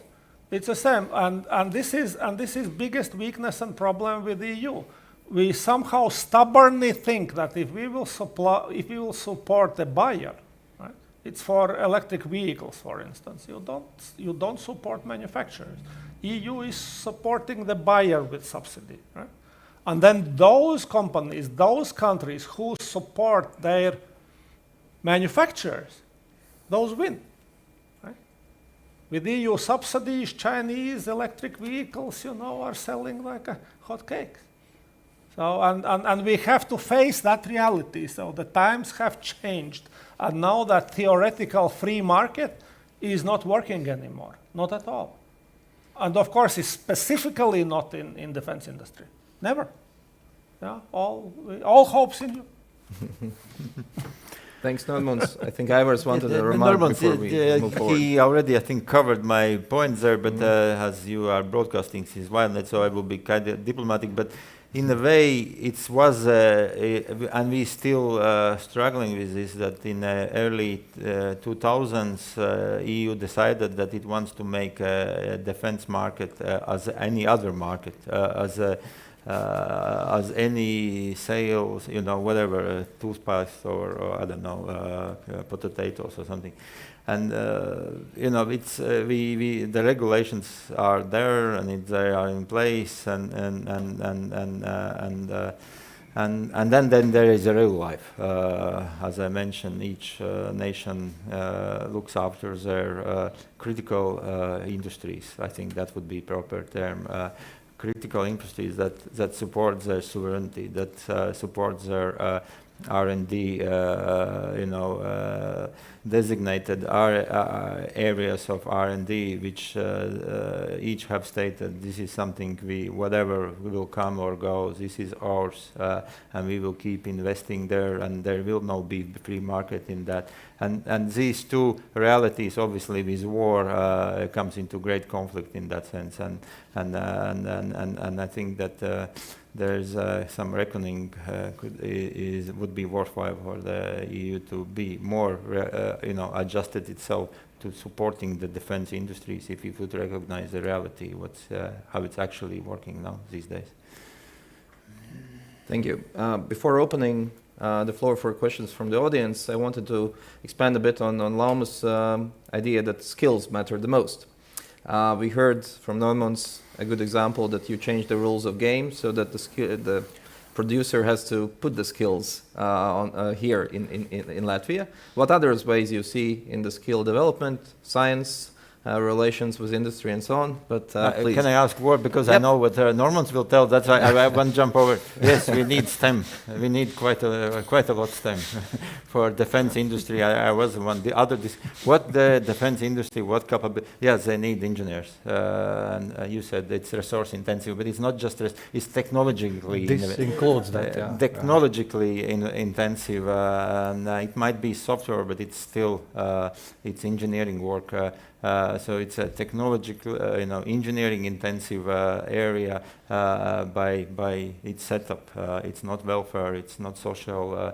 It's engineering business, and I think I hope all these startups are not just buying over each other's best engineers, and we are just having a merry-go-round. Each companies are fighting for 3 people. For a fact, I think I know in artificial intelligence in Latvia, I think more or less happens like that. There is a few people, and then they are each after them. So how to, opportunities. We need these skills on which we can build, but obviously they haven't. So I wanted to take Norman's taking notes. Yeah. But let me come back to you first, because as being a vice rector of a classical university, we see that, of course, for industry, hard sciences are needed, right? STEM is essential.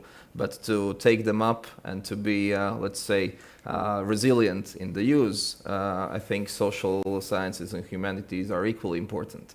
But so do you have a take back on that, or we continue with the STEM part and focus on the industry of defense at the moment?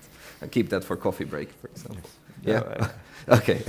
Yeah. So maybe on this STEM ideas, how do you see other ways how we can, not only by forcing knowledgeable companies to invest in Latvia so that it's part of the pipeline, what other ways we have? I will not speak about engineers. Norman knows better.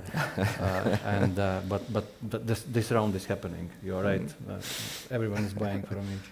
And then what is important, this is our observation, one of the things which we measure when we do loan origination decision is management quality. And in kind of super complex world, managers needs to be, and this is essentially important, very flexible. And it comes to any participant of ecosystem. Is it bank or production company or Ministry of Defense? And you can see that if there is no enough kind of flexibility, which means you are constantly learning, you understand what is changing in the world, you are not able to do qualitative decisions. And this skill is essentially needed. Good manager is super flexible nowadays. Thank you for this input. I think very important. Lauma, do you have something to add? Yes. Backing a bit away from STEM, because you mentioned the importance of social sciences and humanities as well. Of course, if we look at the defense issues more broadly, then it's also a discussion about resilience and everything. And of course, social sciences and humanities play a great role when we speak about topics like patriotism, resilience of the society, civil engagement, all of these issues, and also the sustainability of our culture, of our languages, their ability to thrive and continue on existing and developing. So I think this also sort of requires some sort of discussion and recognition that is very important. Well, yes, that basically is what I wanted to say. I had another idea, but I forgot while I was saying the previous, so maybe I will remember it. But okay, thanks. Norman, do you have something quick to add? Just small notes. There were two big pushes in United States, which created tremendous growth in engineering and science, and discoveries. Do you know which they were? First one, it was Manhattan's project, right? How many? At least 100,000 scientists were involved, right? And there were a lot of consequences coming from that, a lot of discoveries, right, which were not only applicable into military. And second huge boost was Apollo project.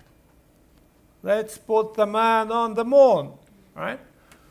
And I think Europe is lacking some sort of focus into new industries, new engineerings, or new challenges.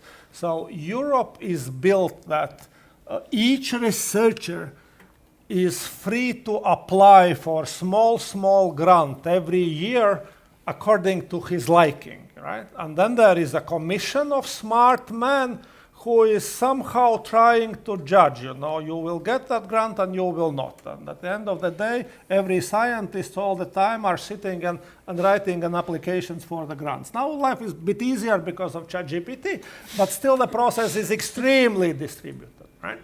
So, and what we would love if at European level and also at the national levels, there were some 1, 2, 3 priorities.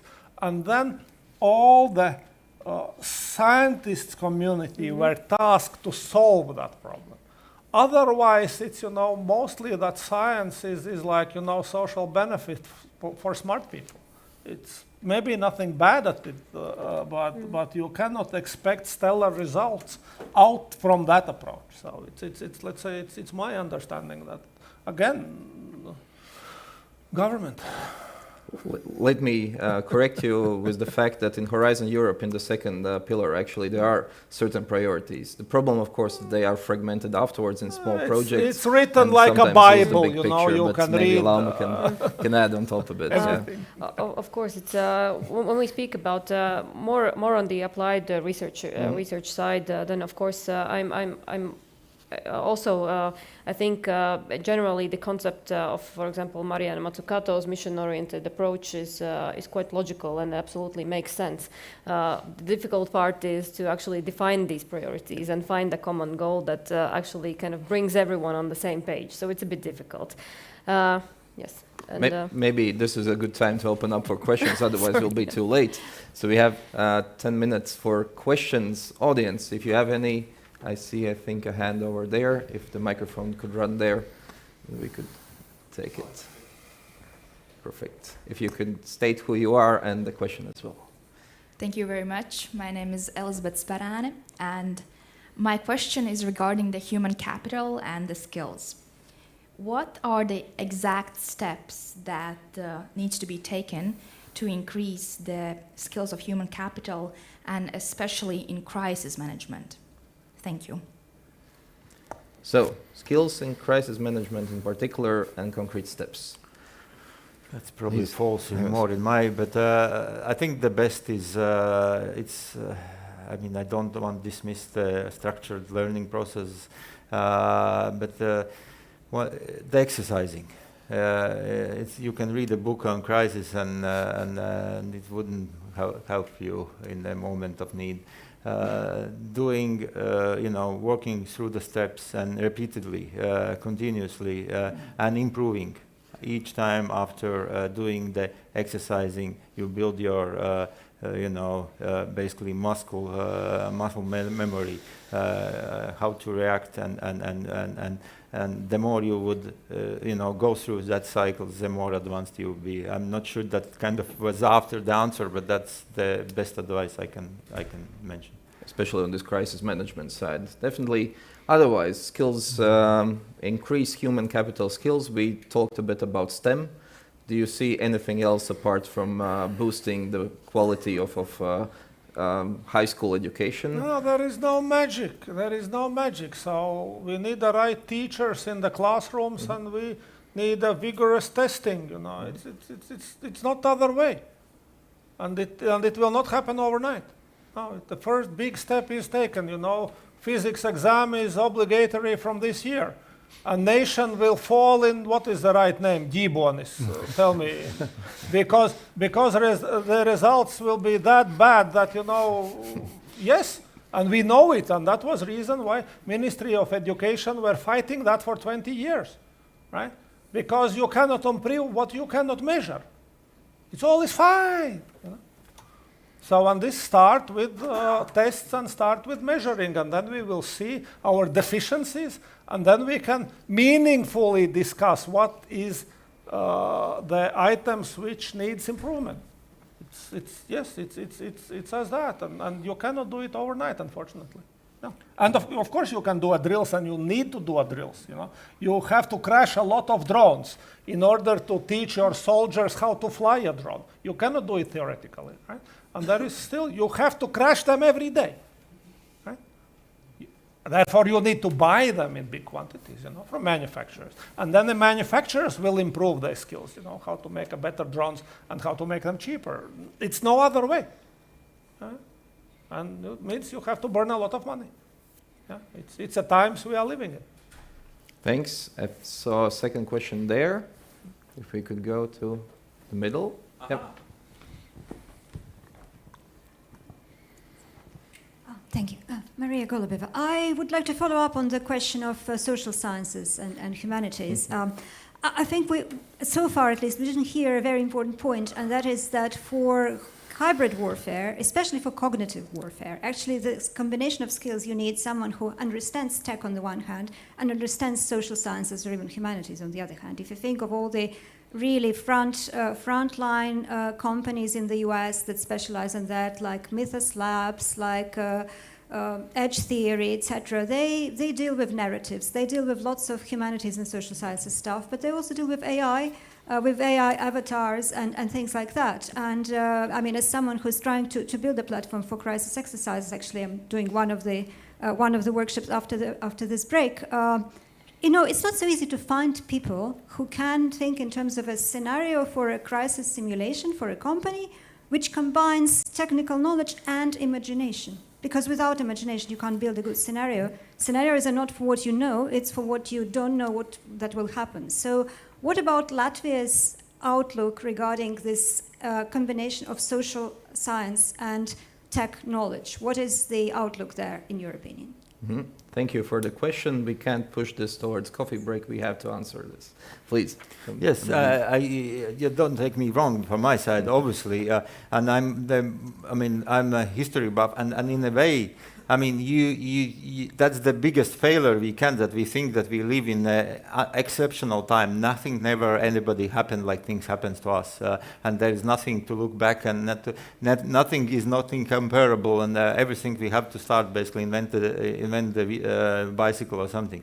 I think but then there is a danger falling up and there's over socializing problems, and I think there is quite a lot of papers been written and discussion been on all what we tried to do. I'm looking at what was this nation building and counter insurgency hope. That there is a hope in some. You can basically construct somehow artificial peace or something. It has been given a bad name for this. Let's be frank about it. But that definitely don't. And one thing I just have to mention today, I think, is a conference Frontline, and that's with MOD support. We investing into artificial intelligence together Center of Excellence for Stratcom, doing exactly investing resources and people into building our capabilities to be especially this this cyber sphere, or how not to be kind of pushed out of that sphere and being on top of it, than being overwhelmed with this. So that is important area we're working, I think, as well as we speak. And there is a conference today on that matter, I think, parallel. But to maybe shape it a bit, we talked about drills, about how to react, right? But about this cognitive part, right? About cyber threats, and not physical, but disinformation and so on. Do we see that we have to improve on that part as well? Actually, also industry-directed. I'm drawing parallels. You cannot imagine how the kind of fraud business is developing all around the world. And I am drawing parallels with that. And even kind of people, well educated, even engineers, they are giving to fraudsters their money because their brain is not prepared to defend themselves. And this is one of the challenges all around the world. We just see that bad thing is growing rapidly. And we are addressing it in a wrong way. So we have regulations, we need an officer responsible for that, we need 100 pages descriptions, signatures, etc. EU bureaucratized all of that. What we really need is the drills every day. So this is what we do in our company. So we are sending, like every week, we are sending, fake, or we are creating those phishing emails, right? And then counting those guys who pushed on those buttons.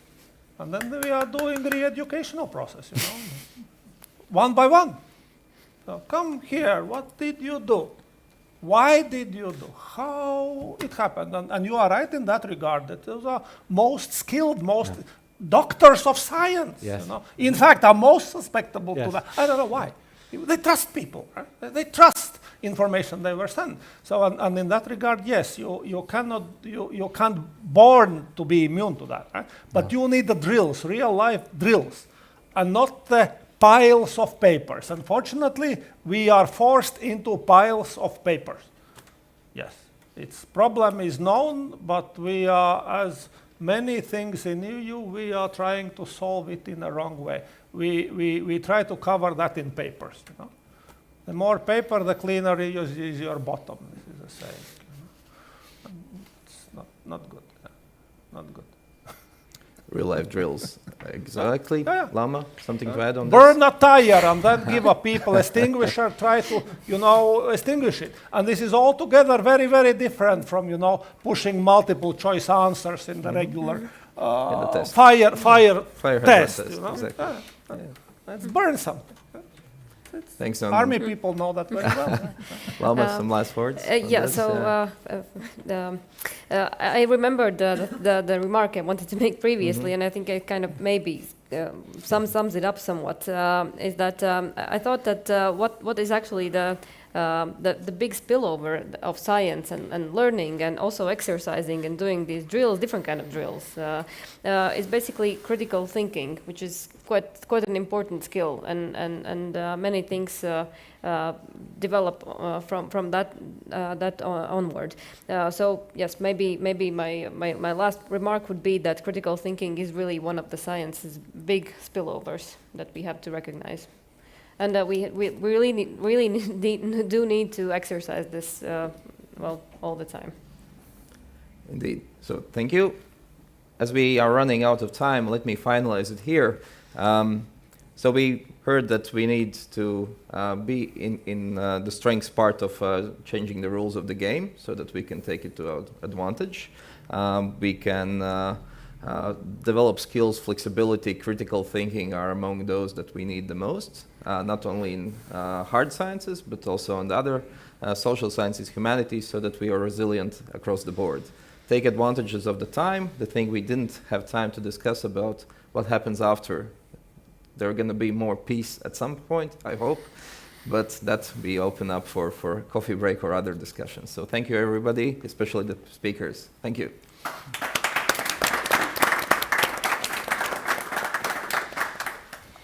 Thank you to the speakers. Thank you for the moderation. And quick introduction about what's happening next. So we're done with the panels. We're not going to be hosting any more panels. You're free to go. You can start already gathering up and picking off the mics. After the panels, we're having 2 master classes. One of these will be happening here upstairs, and the other one will be happening downstairs. So during the coffee break, which is 30 minutes, you have the chance to think about which one of the classes would you like to join. The option number 1 is Masterclass Crisis Management, online platform training. This one As a prerequisite, you need a computer in order to be able to participate in this class. It will be happening here, and it will be hosted by Maria Golubeva, Distinguished Fellow with the Democratic Resilience Program at the Center for European Policy Analysis. And then, if you don't have a computer with you, or you find the other topic more interesting, you also have the option to go downstairs. Downstairs, it will be a masterclass that will be hosted by Avital Sahar, the Strategic Campaign Manager, and one of the top experts in offensive and defensive public perception management, and it is in connection to staff resilience and digital footprinting. So both of these will be digital topics. Decide which one interests you more, and see you back in exactly 30 minutes. Time for coffee and a little bit of snacks.